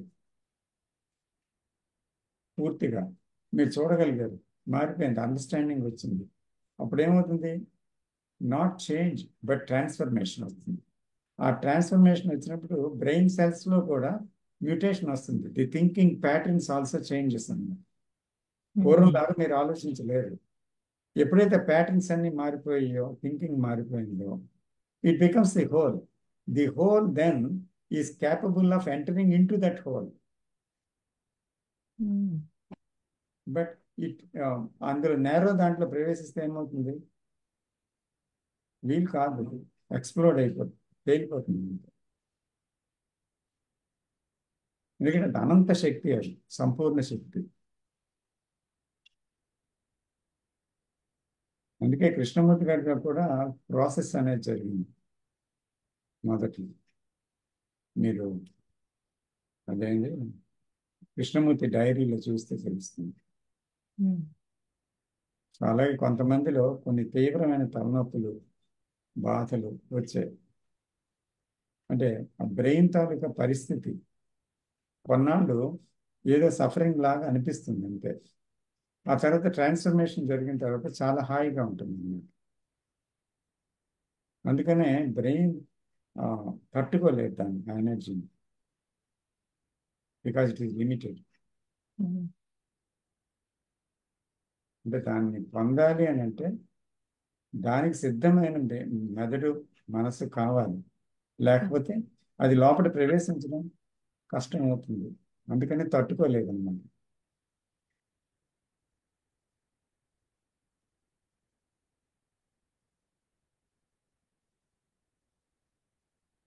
అందుకే మీరు దాని దగ్గరికి వెళ్ళలేరు, అదే మీ దగ్గరికి రావాలి అంటారు.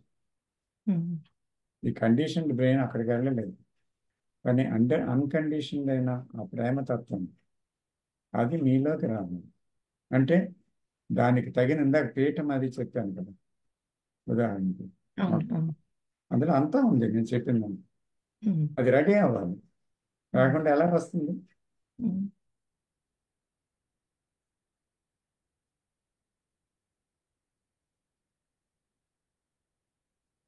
అందుకే జీవితంలో ఉండే ఈ విషయాలను వదలము. అది కావాలని ధ్యానం చేస్తాం, సాధన చేస్తాం, గురువుల దగ్గరికి వెళ్తాం, డబ్బులు ఇస్తాం, అది పట్టుకుంటాం. ఇది వదలం. ఇది వదిలితే కదా ఆ మీదకి చెయ్యి అందించండి అంటే చెయ్యి అందుతుంది.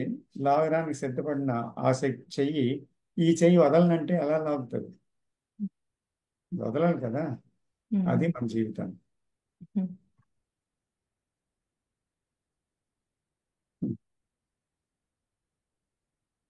ఆయన అన్నారు సార్, ఆర్డినరీ హ్యూమన్ బీయింగ్ ఎలా అర్థమవుతుందని.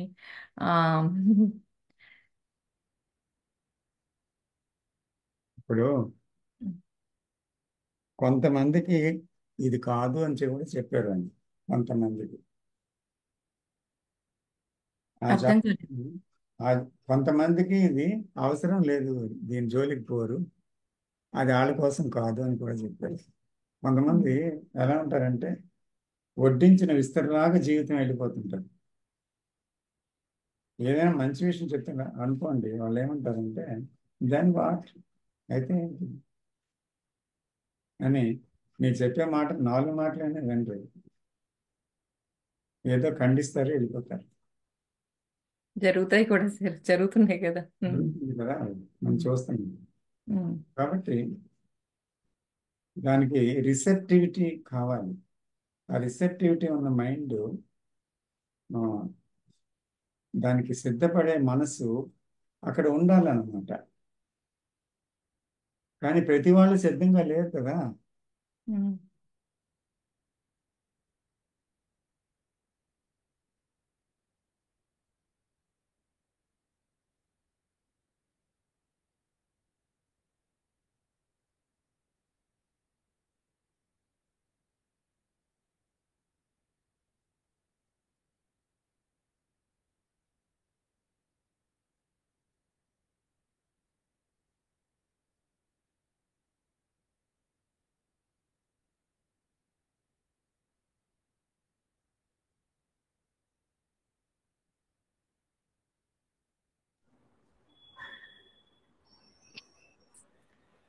హలో సార్, నమస్తే సార్.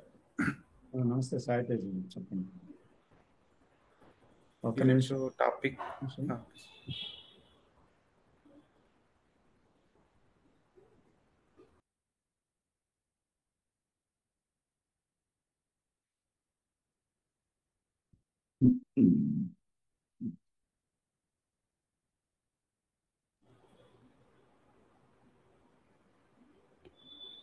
చెప్పండి. సో ఈరోజు topic ending of time sir. అవును. నేను చాలా లేట్గా జాయిన్ అయ్యాను సెషన్లోకి. సారీ. నేను మొత్తం కూడా చూడలేదు సార్ వీడియో. జస్ట్ 15 minutes వరకు వాచ్ చేశాను. ఎండింగ్ ఆఫ్ టైం అనే కన్వర్జేషన్ గురించి. ఇందులో కృష్ణమూర్తి గారు చాలా చాలా లోతులకి వెళ్ళారు. కొన్ని అర్థమయ్యాయి, కొన్ని అర్థం అవ్వలేదు.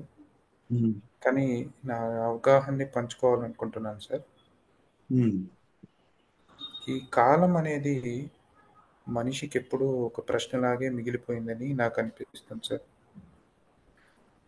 అది శాస్త్రవేత్తలకు, సామాన్య మనిషికి, అలాగే ఎంతోమంది ఫిలాసఫర్స్కి ఈ కాలం యొక్క రహస్యం ఏంటి తెలుసుకోవాలి అని రకరకాల డైరెక్షన్లో ప్రయోగాలు చేశారు. ఇప్పుడు శాస్త్రవేత్తలు చూస్తే డార్విన్ కావచ్చు, అలాగే భౌతిక శాస్త్రవేత్తలు చూస్తే ఐన్స్టీన్ కావచ్చు, చాలామంది కాలం యొక్క గుట్టు విప్పడానికి తమ సిద్ధాంతాలతో ముందుకొచ్చారు. ఈ కాలం యొక్క మొదలు ఇక్కడ చాలామందిని వేధించిన ప్రశ్న, అసలు కాలం ఎప్పుడు స్టార్ట్ అయింది, ఎక్కడ మొదలైంది అనే ప్రశ్న. ఇది ఎక్కువ శాస్త్ర సాంకేతిక రంగాల్లో వారికి ఉన్న ప్రశ్న. ఈ కాలం యొక్క మొదలు ఏమిటి, ఈ విశ్వానికి మొదలు కాలం. దానికి బిగ్ బ్యాంగ్ అని ఇతర థియరీస్తో ముందుకొచ్చారు. అలాగే ఐన్స్టీన్ లాంటి వాళ్ళు ఏం చెప్పారంటే కాలము సమయము ఒకటే, సమయ కాలాలుగా దాన్ని పేర్కొన్నారు. సమయ కాలం, సమయం ఒకటే, time and space are not different అని చెప్పారు. టైమ్ ఏ స్పేస్, స్పేస్ ఏ టైమ్ అని చెప్పారు. స్పేస్ అంటే కాలము సమయం కాదు, కాలము దేశము. స్పేస్ అంటే దేశము, ప్రదేశం. స్పేస్ సార్ అదే సార్, అంటే సైన్స్ పరిజ్ఞానంలో చెప్తున్నాను నేను. రెండు ఎలాగ ఒకటే అర్థాన్ని ఇస్తాయి కదా. అదే ఒకటే సార్. రెండు వేరు కదా. కాలము ప్రదేశము అనే రెండు పదాలు వేరు.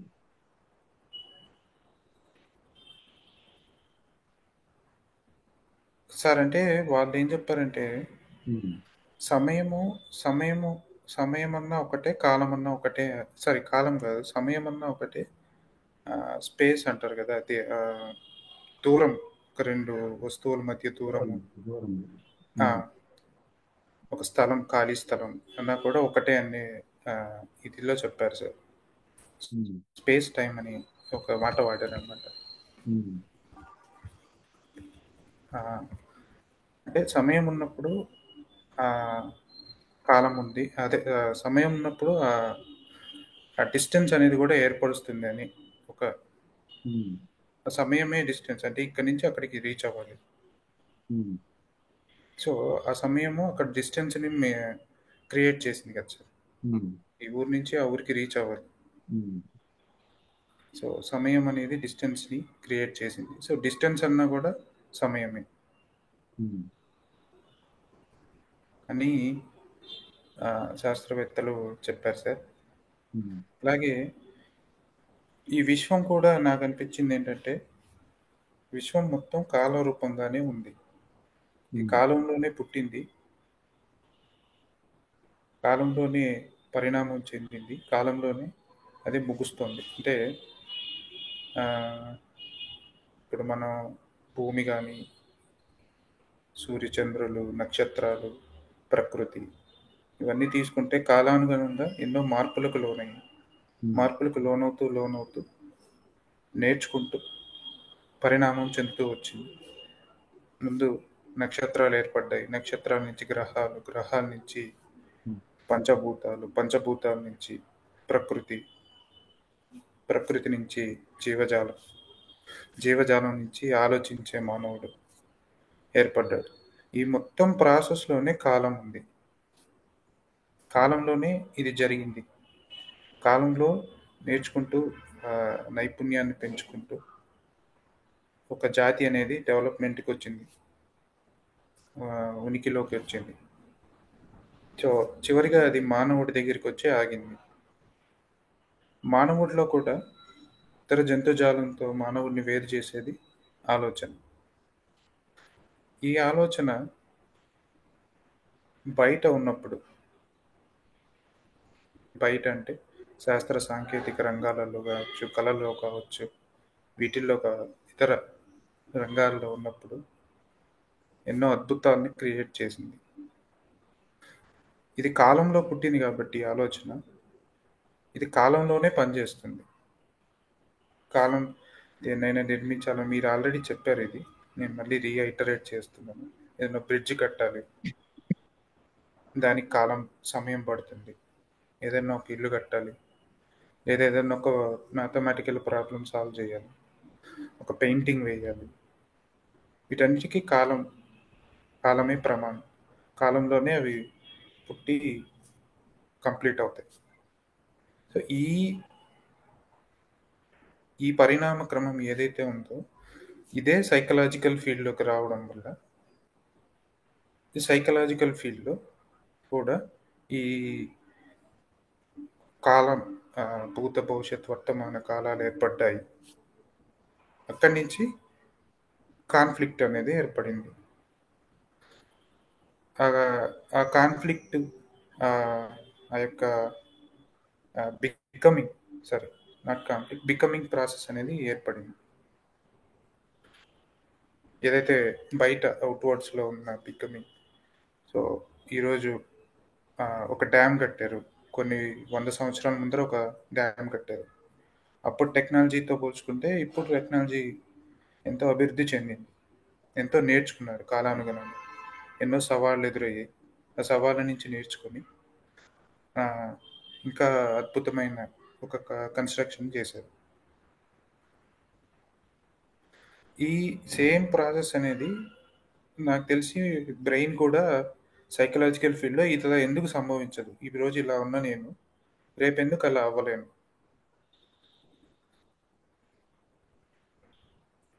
అనేది నేర్చుకునింది అని నాకు అనిపించింది సార్ ఆ కన్వర్జేషన్. బయట 100 సంవత్సరాల్లో ఇంత అభివృద్ధి జరిగింది, 100 సంవత్సరాల ముందర లేని టెక్నాలజీ ఇప్పుడు ఉంది. 100 సంవత్సరాల్లో నేర్చుకున్న ఆలోచన ఈ సైకలాజికల్ ఫీల్డ్లో కూడా ఎందుకు నేర్చుకోలేను, ఎందుకు నేను అభివృద్ధి చెందలేను, నిన్న ఇలా ఉన్నాను రేపు ఇలా ఎందుకు అవ్వలేను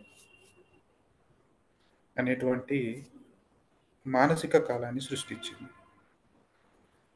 ఈ మానసిక కాలమే కానీ కృష్ణమూర్తి గారు ఏం చెప్తారంటే ఈ మానసిక కాలం అనేది ఇక్కడ దానికి చోటు లేదు. ఈ టైం అనేది ఎంటర్ అయితే, లేకపోతే ఈ ప్రాసెస్ ఆఫ్ బికమింగ్ అనేది సైకలాజికల్ ఫీల్డ్లోకి ఎంటర్ అయితే, it brings contradiction between what is and becoming what should be అన్నారు. అక్కడ కాన్ఫ్లిక్ట్ అనేది మొదలవుతుంది. సో ఈ సమయానికి ఇక్కడ చోటు లేదు, ఈ సైకలాజికల్ ఫీల్డ్లో చోటు లేదు. ఈ సమయము అలానే మనం క్యారీ చేస్తే అది ఈగోయిస్టిక్ సెంటర్ని బిల్డ్ చేస్తుంది. దాన్నే మనం ఐ అని పిలుస్తారు. ఈ ఐ అనేది ఇన్ఎవిటబుల్గా కాన్ఫ్లిక్ట్ని రైజ్ చేస్తుంది, కాన్ఫ్లిక్ట్కి దారితీస్తుంది. బాహ్యంగా సమయాన్ని ఆయన ఒప్పుకున్నారు, కానీ అంతర్గతంగా సైకలాజికల్గా ఉన్న సమయానికి చోటు లేదు అని చెప్పారు అక్కడ సైకలాజికల్ ఫీల్డ్. అలాగే ఇంకొక చోట ఐడెంటిఫికేషన్ బాహ్యంగా ఒప్పుకున్నారు. నా ఫ్యామిలీ, లేకపోతే ఒక ట్రేడ్ చేస్తున్నాను, ఒక వ్యాపార వర్తకం చేస్తున్నాను, అక్కడ నేను ఐడెంటిఫై చేసుకోవచ్చు. కానీ ఇన్వర్ట్ అంతర్గతంగా ఐడెంటిఫికేషన్ని ఆయన మళ్ళీ ఖండించారు. అదేవిధంగా మీరు ఇంతకుముందు చెప్పారు బ్రెయిన్ యొక్క సెల్స్ గురించి కూడా మాట్లాడారు. A part of a brain still not under the time. అంటే సమయం కింద సమయం ఇప్పుడు ఎవల్యూషన్ ప్రాసెస్లో సమయాన్ని తెచ్చుకున్న బ్రెయిన్లో ఉన్న పార్ట్ ఇంకా బ్రెయిన్లో మిగతా పార్ట్స్లో ఈ సమయం ఎంటర్ అవ్వలేదు అనే విషయాన్ని కూడా ఆ, వారు చెప్పారు అనమాట. సో దాని గురించి కూడా మీరు ఎక్స్ప్లెయిన్ చేశారు. ఆ, ఇంతే సార్ నేను పంచుకోవాలనుకునింది ఈరోజు. Thank you sir. Thank you very much. Thank you.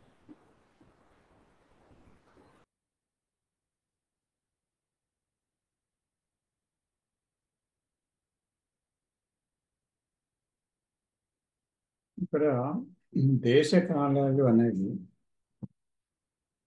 Space and time శాస్త్రీయ రంగంలో అంటే బాహ్యమైన విషయాల్లో ఏం జరుగుతుంది సృష్టిలో, విశ్వంలో, మానవుడు నిర్మాణంలో, బాహ్య నిర్మాణాల్లో, బాహ్య విషయాలు కనుక్కోవడంలో ఏమవుతుందంటే అక్కడ ఒక స్పేస్లో ఒక టైంలో అది సంచరించవచ్చు. వండర్ఫుల్ డెవలప్మెంట్స్ అన్నీ కూడా బ్రెయిన్ కనిపెట్టవచ్చు. దానివల్ల టెక్నాలజీ, సైన్స్, అలాగే శాస్త్రీయ రంగంలో పరిశోధనలతో సహా మెడికల్ సైన్స్, ఇంజనీరింగ్ సైన్స్ ఇలాంటివి చాలా కనిపెట్టడం అపూర్వంగా మేధస్ అక్కడ వికసించింది కాలంలో.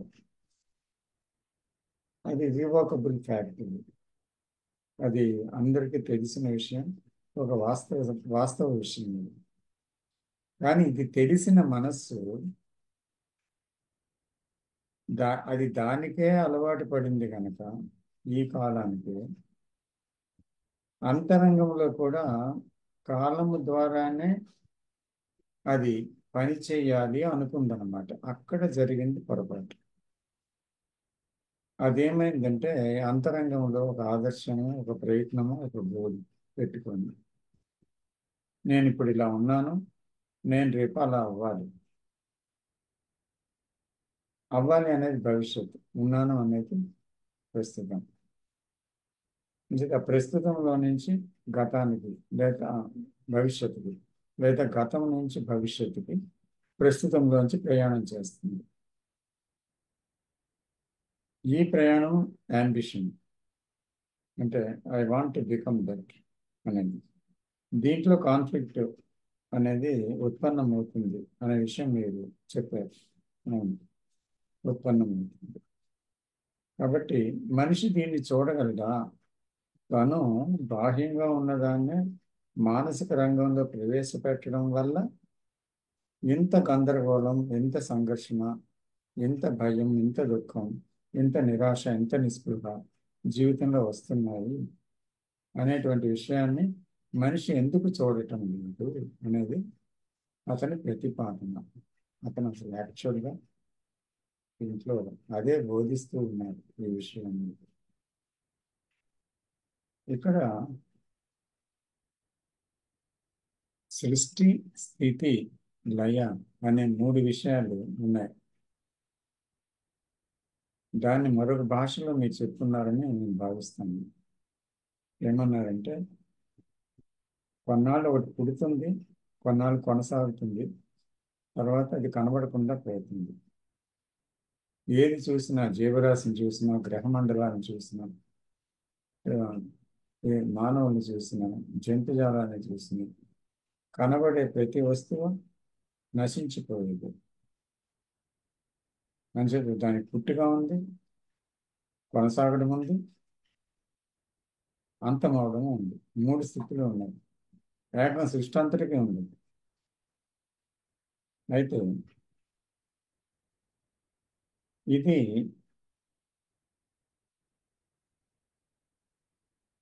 సృష్టి, స్థితి, లయానికి ఒక మూల కారణమైనది కూడా ఒకటి ఉంది.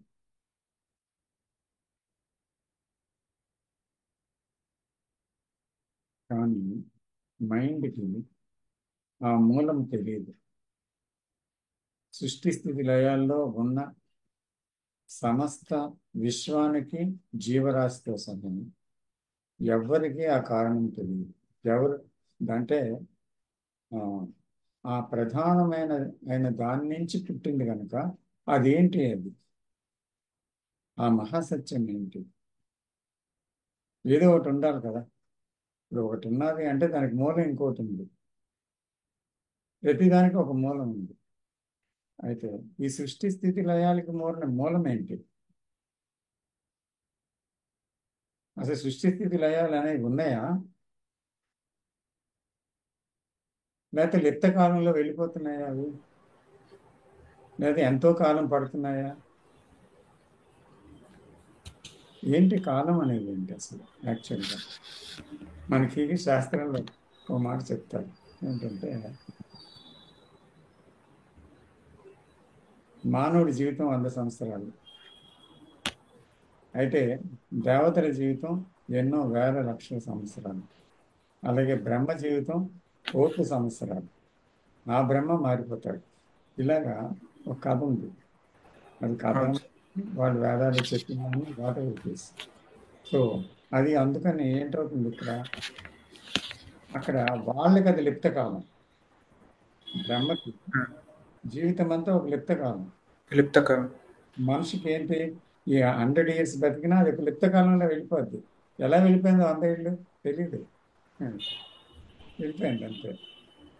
సో అలాగేంటంటే కాలానికి సమయ నిర్ధారణ అంటే 100 ఏళ్ళ, 1000 ఏళ్ళ, 1,00,000 ఏళ్ళ, కోటి సంవత్సరాల అనేది మనసు కొలిస్తే ఉంది, రైట్? మనసు కానీ కొత్తదనుకో అప్పుడు కాలం ఏంటి చెప్పండి నాకు.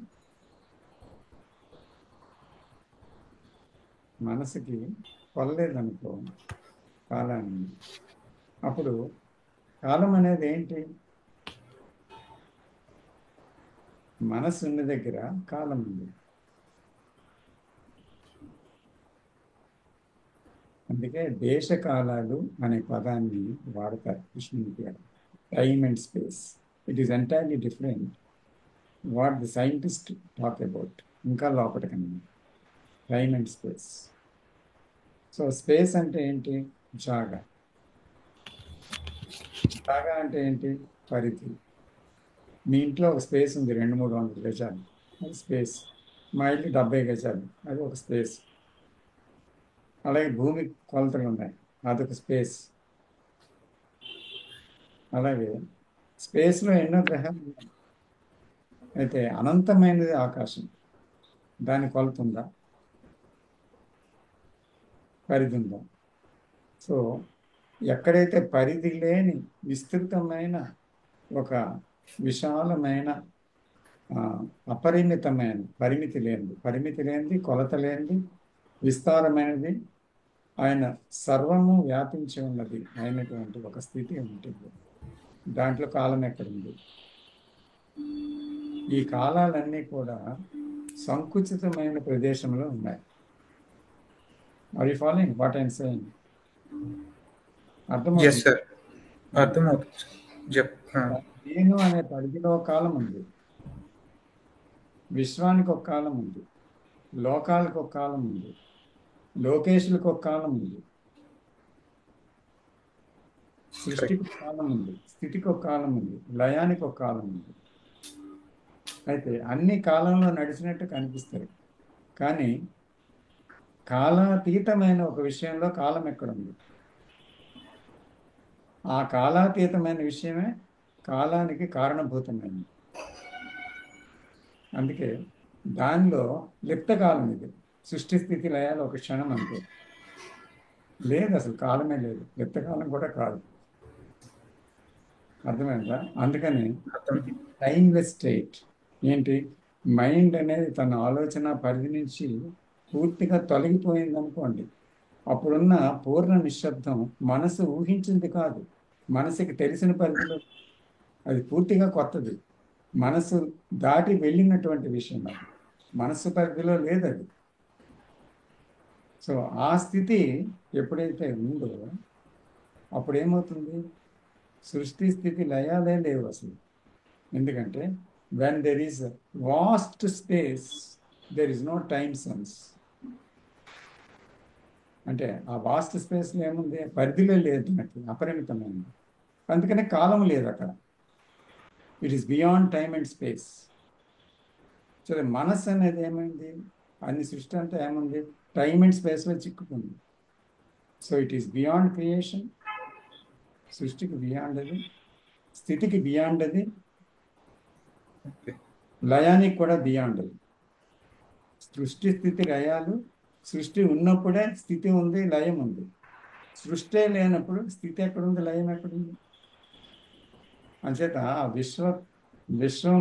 విశ్వవ్యాప్తమైనటువంటి ఆ ప్రదేశం ఏదైతే ఉందో పూర్తిగా విశ్వమంతా వ్యాపించి ఉన్న పూర్ణమైంది. అంటే అక్కడ నథింగ్ అంటే ఎవ్రీథింగ్ అన్నమాట. అంటే ఏ విషయము లేదు అక్కడ, నిర్విషయం. నిర్విషయం అంటే సర్వ విషయాలు దాంట్లోనే ఉన్నాయి, మొత్తం అంతా కూడా. అంచేత ఆ కాలము, దేశము, మళ్ళీ సృష్టి, స్థితి, లయ అంతా కూడా ఏది కూడా లేదు అక్కడ. కానీ అందులోంచే అన్నీ పుడుతున్నాయి, మళ్ళీ అందులోంచే అన్నీ లయమైపోతున్నాయి. కానీ అది దానికి సంబంధమే లేదు. ఇది పారాడాక్స్గా కనిపిస్తుంది. ట్రూత్ పారాడాక్స్ ఇది. ఎందుకంటే ఒకదానికొకటి సంబంధం లేని విషయాలు కనిపిస్తుంది. అన్నిటికీ అది కారణం అవడం ఏంటి, దానికి కారణం లేకపోవడం కదా. అదేలే. అవును సార్. సో పరస్పర విరుద్ధం. ఏమండి, పరస్పర విరుద్ధంగా. విరుద్ధ. కానీ ట్రూత్ ఎప్పుడు పారాడాక్స్ లేదు. ఎందుకంటే మైండ్కి అది పారాడాక్స్, రీజన్కి పారాడాక్స్. కానీ when you enter the truth, it is not at all a paradox, it is a truth to you, because you are that. అప్పుడు ఓకే సార్. అదే సార్, ఇది కూడా మాట్లాడదాం అనుకున్నాను sir. Relativity of time, relativity of time అని, దాని గురించి కూడా ఒకసారి మాట్లాడదాం అనుకున్నాను సార్. రిలేటివిటీ మీరు చెప్పారు టైం రిలేటివ్. మన లోకంలో మనకు ఒక రకంగా టైం ఉంటుంది, బ్రహ్మలోకాల్లో ఒక రకంగా. అంటే డిఫరెన్స్ ఆఫ్ ఎక్స్పీరియన్సింగ్ టైం అన్నమాట. టైంని ఎక్స్పీరియన్స్ చేయడంలో మనకు 100 ఏళ్ళు, ఇంకా మిగతా గ్రహాల్లో చూసుకుంటే ఇప్పుడు సూర్యుడు లాంటి నక్షత్రాలు చూసుకుంటే కొన్ని కోట్ల సంవత్సరాలు బతుకుతాయి అన్నమాట. అలాగే పాలపుంత. టైం లేదు అంటున్నాను నేను. There is no time at all. If you go into the timeless state, you don't find any time there. So experiencer ఉన్నంత వరకు టైం అనేది ఉంది. టైం ఉంది కదా. There is no experiencer. Mind is, thought is time. So when the mind is existing, there is time. Thought is existing, there is time. When the I is existing, there is time. So if you live anukondi, where is the time?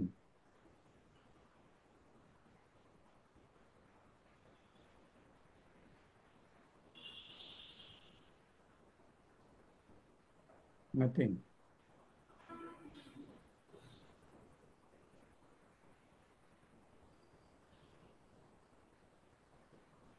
ఇది logic అందదు, రీజన్కి అందదు. Logic, reason, విశ్లేషణ, analysation ఇదంతా మైండ్కి సంబంధించింది. So దీన్ని లాజిక్తో పట్టుకోలేము, విశ్లేషణతో పట్టుకోలేము. అదే ఐన్స్టీన్ ఇప్పుడు సాయితేజ గారు కూడా చెప్పారు కదా, కనుక్కుందామని వెళ్తూనే ఆయన ఇట్స్ బియాండ్ దట్ అనేసి ఆయనకి ఏదో అర్థమైంది సార్ అక్కడ. ఇంకా ఆగిపోవడమే తెలుసుకోవడం, beyond. The ground of everything is energy అన్నారు సార్. అక్కడే గ్రౌండ్, ఆల్ కాస్మిక్ ఎనర్జీ కూడా అన్నారు అక్కడే. సోర్స్ ఆఫ్ ఎనర్జీ అనే పదాన్ని కూడా, అదే source of all energy. And but what started this energy అన్న క్వశ్చన్ దగ్గర నేను అది కూడా క్వశ్చన్ వేస్తారు. What started this energy? Nobody started that energy, but energy is energy అంతే. పుట్టుక లేదు, ఉంటే స్థితి ఉంది, మరణం ఉంది. ఇట్ ఎగ్జిస్ట్ ఇట్ సెల్ఫ్ అంతే. Yeah. అసలు వాట్ స్టార్టెడ్ కూడా లేదు అసలు. అంటే వాళ్ళు జస్ట్ ఎంక్వైరీ చేస్తారు అనమాట. ఎంక్వైరీ అక్కడికి ఎండ్ అయిపోతుంది. నథింగ్ స్టార్టెడ్ అండి.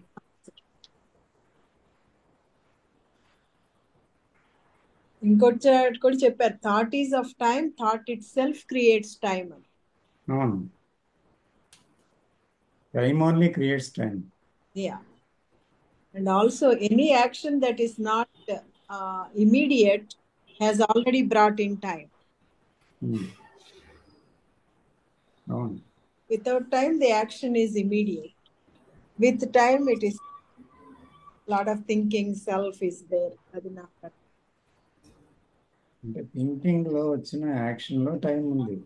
yes, అవును సార్. ఎక్కడైతే థింకింగ్ లేకుండా action, the very perception, the very seeing is acting అంటారు కదా. యా, అవును సార్. చూడడంలోనే చర్య జరిగిపోయిందో ఒక టైం లేదు.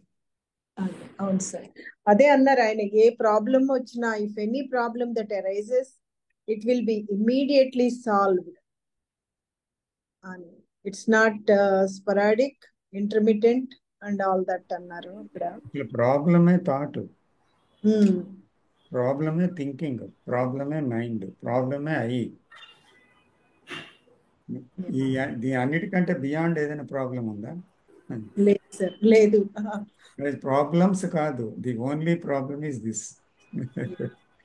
We have no problems, but there is a problem.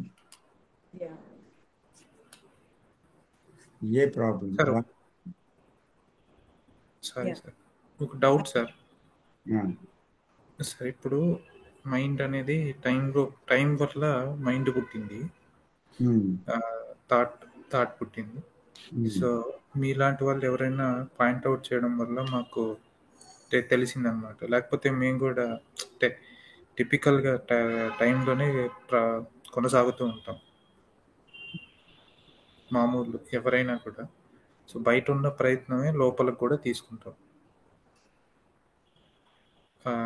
So ఒక మామూలు సాధారణ మనిషి ఎలా రియలైజ్ అవ్వాలి సార్? ఇది ఎలా తెలుస్తుంది ఒక సాధారణ మనిషికి? అవ్వలేడు, ఎందుకంటే ఆ తీవ్రత, ఆ సీరియస్నెస్ ఎవరికి కలిగిందో వాళ్ళు మాత్రమే రియలైజ్ అవ్వగలరు. అందుకే humanity has taken a wrong turn అన్నారు. మొత్తం మానవాళే చెప్పేశారు ఏకంగా, హ్యూమన్ కాన్షియస్నెస్. అందుకని అది ఎలా టర్న్ అవుతాడు ఒక మనిషి? ఇప్పుడు ఏది ముఖ్యము, ఏది అముఖ్యము, ఏది తన జీవితం తెలుసుకోవాలి, ఏది తెలుసుకోనక్కర్లేదు, ఏది చూడాలి, ఏది చూడక్కర్లేదు అనేటువంటి ఒక జ్ఞానం ఎలా కలుగుతుంది మనిషికి? జీవితమే నేర్పుతుంది. అయితే ఆ జీవితంలో వచ్చే సంఘటనలే గురువు. సో ఆ సంఘటనల ద్వారా, తన జీవితం ద్వారానే తనే చూడాలి ఆ విషయాన్ని. కానీ ఇప్పుడు మనిషి ఎలా ఉన్నాడండి? పూర్తిగా తన వ్యాపకాల్లో మునిగి ఉన్నాడు. తన బాంధవ్యాల్లో కీచులాటలు, తన భవిష్యత్ ఆలోచనలు, తన భయాలు, ఏదో ఒక విషయంతో మైండ్ ఆక్యుపై అయి ఉంటుంది. దాంట్లోనే యాంత్రికంగా కొట్టుకుపోతున్నప్పుడు where is the leisure to see what is happening in his life?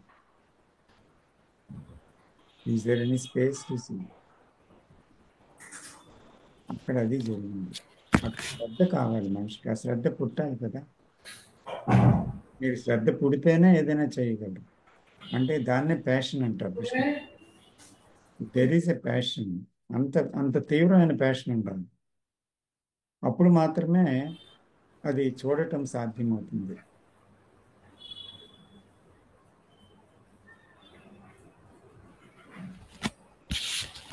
Okay sir, thank you sir, thank you very much. Welcome sir.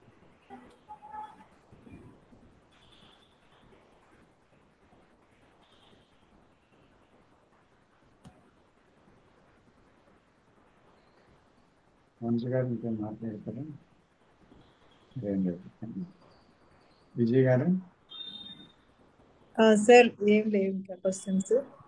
Sir ఒక్క చిన్న క్వశ్చన్ ఏంటంటే, ఇప్పుడు మామూలుగా అందరూ చెప్తారు, అంటే కొంతమంది మాట్లాడినప్పుడు అంటారు ఇవల్యూషన్ కంటిన్యూస్ గా జరుగుతానే ఉంది. ఇప్పుడు మీరు నేను మాట్లాడుతున్నాము, లైక్ ఈ మీటింగ్ లో మాట్లాడుతున్నాము, ఇదంతా కూడా ఇవల్యూషన్ ప్రాసెస్ అంటారు. అంటే వాళ్ళు మాట్లాడే అదే టైం గురించే సార్, ఈ టైంలో ఇది జరుగుతుందనా? నాకు అది సరిగ్గా అర్థం కాలేదు వాళ్ళు చెప్పినప్పుడు. ఇవల్యూషన్ అని మనం టైం అని మాట్లాడుకున్నాం ఈరోజు. సో మనం మాట్లాడేది కూడా is it part of evolution? అది ఎట్లా చూడాలి?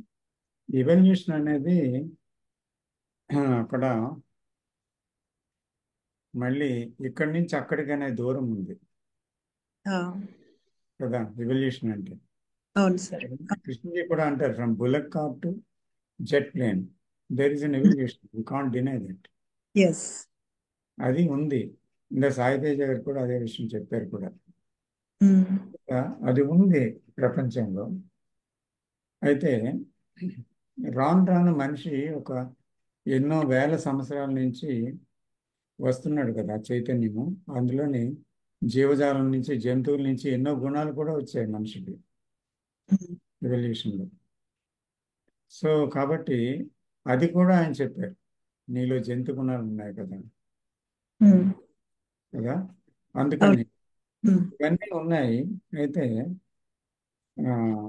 ఎవల్యూషన్ అనేది యాక్చువల్గా ఎలాగా అసలు మనిషిలో పరివర్తన దిశగా ఒకవేళ ఉంటుంది అని అంటే, అది ఆదర్శాలు పెట్టుకోవడం వల్ల, ఏదో కొన్ని విషయాల్ని వినడం మాట్లాడడం వల్లే జరుగుతుందా, లేదా అంటే నిజంగా తన అంతరంగంలో తనేంటి అని ఉన్నదాన్ని చూడటం వల్ల, నిజంగా ఆ ఉన్నది రాలిపోతే అవగాహన వల్ల అప్పుడు నిజమైన ఒక పరివర్తన జరుగుతుందా? ఈ పరివర్తన ఎవల్యూషన్ అనగలము. అంటే కాలములో మారేడు అని. అక్కడ కాలం ఆగిపోయింది, మానసిక కాలం ఆగింది. అందుకనే నిశ్శబ్దం వచ్చింది. ఆ నిశ్శబ్దంలోనే పరివర్తన, మ్యూటేషన్ జరిగిపోయింది లిప్త కాలంలో. దానికి టైం తీసుకోలేదు. సో అక్కడ కాలము లేదనమాట. అక్కడ జరిగింది ఏంటి, ఒక టైమ్లెస్ స్టేట్ అనేది టైమ్లెస్నెస్లో జరిగింది. సో అందుకని ఇప్పుడు కృష్ణమూర్తి గారు ఇలాంటి మహానుభావులు, బుద్ధుడు లాంటి వాళ్ళు ఎందరో అవతార పురుషులు వచ్చారు భూమి మీద. వారు టైమ్లెస్ మైండ్తో ఉన్నవాళ్ళే. అయితే వాళ్ళు చేసినటువంటి విషయాలు ఏంటి, పాయింటర్స్ మాత్రమే. జీవితాన్ని విప్పి చూపించాడు ప్రజలకి. బుద్ధుడు ఒక రకంగా చూపించాడు, కృష్ణమూర్తి ఇంకో రకంగా చూపించాడు, మరొకరు మరో రకంగా చూపించాడు. మొత్తం మీద ప్రతి ఒక్కరూ దాన్ని ఓపెన్ చేసి మానవాళికి చూపించడం వరకే చేశారు. సో చూపించిన తర్వాత చూడటం ఎవరి వంతు? నా వంతు, మీ వంతు. మనమే చూడాలి. వాళ్ళు మన మనసుని చూడరు, మనం మన మనసుల్ని చూసుకోవాలి. దేంట్లో? మన జీవితంలో, మన బాంధవ్యాలలో, మన మనుగడలో. అదే కృష్ణమూర్తి గారు కూడా చెప్పారు. సో దాన్ని మనము అన్నిటిలోని చూడాలి. అంటే మన జీవితంలో దేంతో ఉన్నాము అనేటువంటి విషయాలు చుట్టూ, మనుషులే కాదు, చుట్టూ ప్రకృతి, వస్తువులు, ఆదర్శాలు, తర్వాత భావాలు అన్నీ మొత్తం. సో ఇదంతా చూడటం వల్ల ఏమవుతుంది, అజ్ఞానం నుంచి జ్ఞానానికి ఒక కాలములో ప్రయాణం కాదు. అజ్ఞానం ఏ క్షణమైతే నశిస్తుందో అక్కడ జ్ఞానోదయం అయింది. అజ్ఞానం నశించడానికి ఒక్క చూపు చాలు, అదే దహించే అగ్ని. ఆ చూపుతో ఏం జరిగింది, యాక్షన్ వచ్చేసింది, పరివర్తన జరిగిపోయింది. కాబట్టి ఆ గత జ్ఞానం నుంచి విముక్తి జరిగింది, గతం నుంచి. సో దీనికి ఎంత టైం పట్టింది? అజ్ఞానం అనేది లక్షల సంవత్సరాలు బట్టి ఉండొచ్చు, కానీ ఈ చూపుకి అంత టైం పట్టిందా చూడటానికి? చూడటం అనేది ఎప్పుడైతే జరిగిపోయిందో ఆ క్షణమే అజ్ఞానం నుంచి విడుదలైపోయింది, తెలిసిన విషయాల నుంచి విడుదలైపోయింది, ఫ్రీడమ్ ఫ్రమ్ ది నోన్ అనేది జరిగిపోయింది. అయితే దీని పేరు ఎవల్యూషన్ అనేది లేదు, సైకలాజికల్ ఎవల్యూషన్ అని లేదు, ఫిజికల్ ఎవల్యూషన్ ఉంది. అయితే మనము ఇక్కడ కూర్చొని సమావేశం అవ్వడము, ఇందాక మీరు అన్నారు కదా, ఇలాంటి విషయాలు వినడము, తెలుసుకోవడము, ఇదంతా కూడా ఎవల్యూషన్లో భాగమేనా అని. అంటే శ్రద్ధావంతులైన వారికి ఆ విషయం, అలాంటి సందర్భాలు ఏర్పడతాయి. అంటే దేని మీద ప్యాషన్ ఉంటుందో అదే జీవితం సమకూరుస్తుంది అన్నమాట. That is intelligence of life. దేని మీద ఇంట్రెస్ట్ ఉంటుందో, ప్యాషన్ ఉంటుందో, ఆ చుట్టూ మనిషికి ఆ సందర్భాల్ని క్రియేట్ చేస్తుంది లైఫ్. ఇప్పుడు చూడండి, ఒక ధన సంపాదన చేయాలనుకునే వారికి ఆ పరిధిలో సర్కిల్ ఒకటి ప్రారంభమవుతుంది. కీర్తి గడించాలంటే ఒక సర్కిల్ వస్తుంది. అలాగే రాజకీయాల్లో పదవి కావాలంటే ఆ సర్కిల్తో సంభాషణ ఏర్పడుతుంది. అలాగే ప్రతి ఒక్కరికి వాళ్ళకి దేని యందు ప్యాషన్ ఉందో దానికి సంబంధించిన సర్కిల్ చుట్టూ ఏర్పడుతుంది. అంటే నిజంగా ఏంటి, ఒక విషయాన్ని వినడం అనేది, సంప్రాప్తించటం అనేది, ఇట్ ఈస్ రియల్లీ బ్లెస్సింగ్ అన్నమాట. దాన్ని తెలుసుకోవడం అంటే, దాన్ని వినేటువంటి ఒక అవకాశం మనకు ఎందుకు లభించిందంటే, ఆ వినడానికి మనలో ప్యాషన్ కలిగింది కనుక. అందుకే అడిగితే గానీ అమ్మాయినా ఇవ్వదంటారు. తెలుగులో ఒక సామెత ఉంది, అడిగితే గానీ అమ్మాయినా పెట్టదు. తలుపు కొట్టిన వాళ్ళకే తలుపు తెరవబడుతుంది అంటారు ఒక దగ్గర. The door will be open who knocks the door అంటుంది ఒక దగ్గర శాస్త్రం. అందువల్ల ఎవరు తలుపు కొట్టారో వాళ్ళకి డోర్ తెరవబడింది. ఇంతవరకు ఎవరు తలుపు కొట్టడం లేదు కదా. ఏ తలుపు కొడుతున్నారు? కోరికలు అనే తలుపు కొడుతున్నారు. అయితే అవి ఓపెన్ అవుతుంది. అర్థమైంది. తర్వాత పదవి అనే తలుపు కొడుతున్నారు, అది ఓపెన్ అవుతుంది. తిరిగి ఇవన్నీ ఏం చేస్తున్నాయమ్మా? ఒక దుఃఖానికి, భయానికి, సంఘర్షణకి, అసూయకి, కొట్లాట్లకి, యుద్ధాలకి దారితీస్తున్నాయి. మనిషికి మనిషితో యుద్ధం, కుటుంబంతో యుద్ధం, సమాజంతో యుద్ధం, దేశాల మధ్య యుద్ధంగా తయారై హింసకి దారితీసి మనిషిని మనిషి ఈరోజు నరుక్కుంటున్నాడు, చంపుకుంటున్నాడు, అది రక్తపాతంగా మారింది. కానీ అంతరంగ విప్లవం అనేది ఒకటి ఉంది కదా, అది ఎప్పుడు కలుగుతుంది? మనం మనల్ని చూసినప్పుడు కలుగుతుంది. దాన్ని చూడాలి అంటే ఏం కావాలి? ఏదో ఒక విషయం మనకి తెలియాలి దాని గురించి కొంత. ఇది కదా నీ మనస్సు చూడు, ఇది కదా నీ ఆలోచన చూడు, ఎవరి బాధ్యులు ఈ దుఃఖానికి చూడు. నీ ఆలోచన నువ్వేనా? నీ సమస్యలకి నువ్వే కారణమా, లేదా నీకన్నా సమస్య వేరేగా ఉందా చూడు అని చెప్పిన వాడు కావాలి.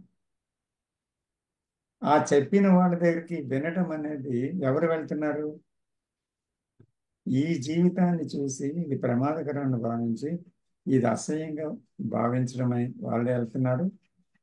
తర్వాత వాళ్ళు విన్న తర్వాత అప్పుడు దాన్ని తీసుకొచ్చి జీవితంలో చూసినప్పుడు అవును కదా అనిపించి మారిన వాళ్ళు ఉన్నారు.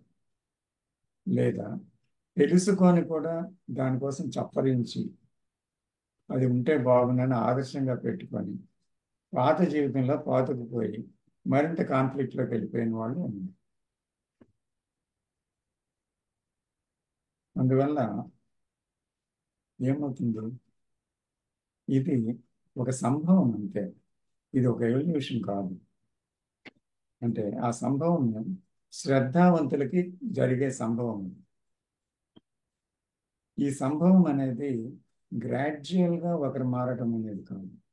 అటువంటి సంభవం ఎప్పుడైతే చూడటంలో జరిగిపోయిందో గ్రాడ్యువల్నెస్ ఎక్కడ ఉంది? అక్కడ గ్రాడ్యువల్నెస్లో మారుతారా? గ్రాడ్యువల్నెస్లో దేశకాలాతీతమైన ఒక విషయం దొరికిపోతుందా? దొరకదు కదా. అవును sir. I hope you are understanding. Yeah, అర్థమైంది సార్.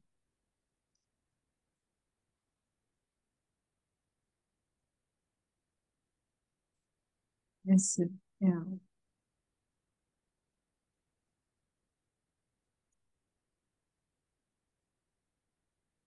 ఇంకేమన్నా తెలుసుకోండి మాట్లాడవలసింది. నాకేం లేదు సార్ ఇంకా.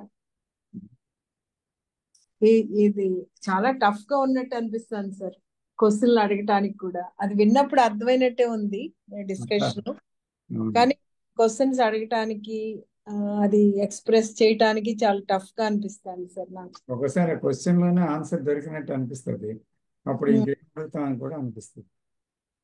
అదే సార్. అలాగే ఉంటే. యా, అదే sir.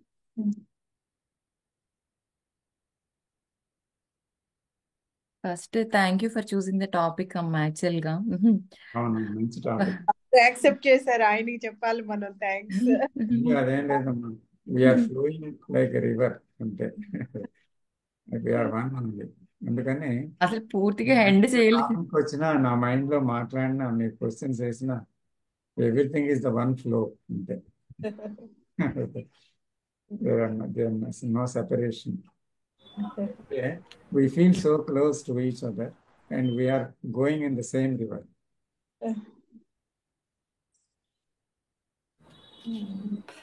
Thank you madam. So బాగుంది ఇది. This journey is good. Sir మేము కూడా నెక్స్ట్ వీక్ కొంచెం ఇంప్రూవ్ అవుతామేమో. Sai Teja is good, he's there. Vanaja మంచి క్వశ్చన్స్ వేసింది. అసలు ఫస్ట్ పూర్తిగా వీడియో చూడలేదు సార్. ఆ ఫస్ట్ 40 minutes రిపీట్ అర్థం అవడానికి అదే టైం పట్టింది. 1 hour 20 minutes లేదు, ఫస్ట్ ఇది అర్థం అవ్వట్లేదు అని అక్కడ వరకే. ఎక్కడ ఆగిపోతారు అంతే, వెంటనే అక్కడ ఆగిపోతారు. సార్ నాకు అర్థం సేమ్ సిచ్యువేషన్, కానీ ఎక్స్ప్రెస్ చేయడానికి కుదరట్లేదు సార్. మరి అది అర్థం అవటమో కాదో నాకు తెలియదు. అది ఎక్స్ప్రెస్ చాలా హార్డ్ గా అనిపించింది సార్ నాకు కూడా. It is hard. చాలా అంటే 40-50 minutes వరకు వినగలిగాను అంతే. తర్వాత నుంచి మళ్ళీ next week not go in to it. ఎందుకంటే ఇది ఇంటెలెక్చువల్ గా ఎంతో కొంత దూరం వరకే పోగలం, అంత ఆ తర్వాత మరి అర్థం కాదు. సో అప్పుడు వేరే లెవెల్ నుంచి అర్థం అవుతుంది. కింద ట్రాన్స్క్రిప్ట్ కూడా ఉంది సార్. యాక్చువల్లీ అది చెప్దామని మర్చిపోయింది. అది ఇంకా బాగా అర్థమవుతుందమ్మా. యూట్యూబ్ లో కింద ట్రాన్స్క్రిప్ట్ అని కొడితే వాళ్ళు మాట్లాడేది కరెక్ట్ గా మనకి పాపప్ అవి ఇట్లా లైన్స్ కూడా వస్తున్నాయి అన్నమాట. తర్వాత దొరికింది అది. అది ఇట్స్ గుడ్ యాక్చువల్ గా. అది హెల్ప్ చేస్తుంది కొంచెం. అవును అవును, ఖచ్చితంగా అండి. తర్వాత నాకు చాలా డిఫరెన్స్ కనపడింది. చాలా స్పీడ్ గా మాట్లాడతారు. ఎందుకంటే డేవిడ్ బామ్ చాలా, అవునండి, కృష్ణమూర్తి గారి ఈజీగా క్యాచ్ చేయగలరు. క్యాచ్ చేయాలంటే చాలా కష్టం. అది యాక్సెంట్ ఒకటి, స్పీడ్ ఒకటి, సగం మింగేసినట్టు కూడా అనిపిస్తాయి కొన్ని. కింద ట్రాన్స్క్రిప్ట్ ఉంది సార్, అందుకు యూట్యూబ్ లో కింద అందులో క్లారిటీ వస్తుంది. ట్రాన్స్క్రిప్ట్ చాలా క్లియర్ గా. ఎందుకంటే అడిగే వాళ్ళలో ఉండేటువంటిది, చెప్పే వాళ్ళు ఉండేది రెండు విన్నప్పుడే అర్థమవుతుంది.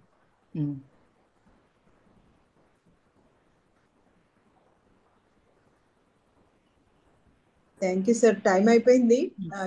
Thank you all for right questioning and listening so much ఆసక్తి అన్నిటితో. So I'm very joyful to flow with you. మీతో జర్నీ చేయడం కూడా సార్ మాకు కూడా చాలా సంతోషకరమైంది sir. It's a God's gift. Join చేస్తారు ఎవరైనా? ఎవరు సార్? వశిష్ట సార్ రికార్డింగ్ ఆపేస్తారా సార్?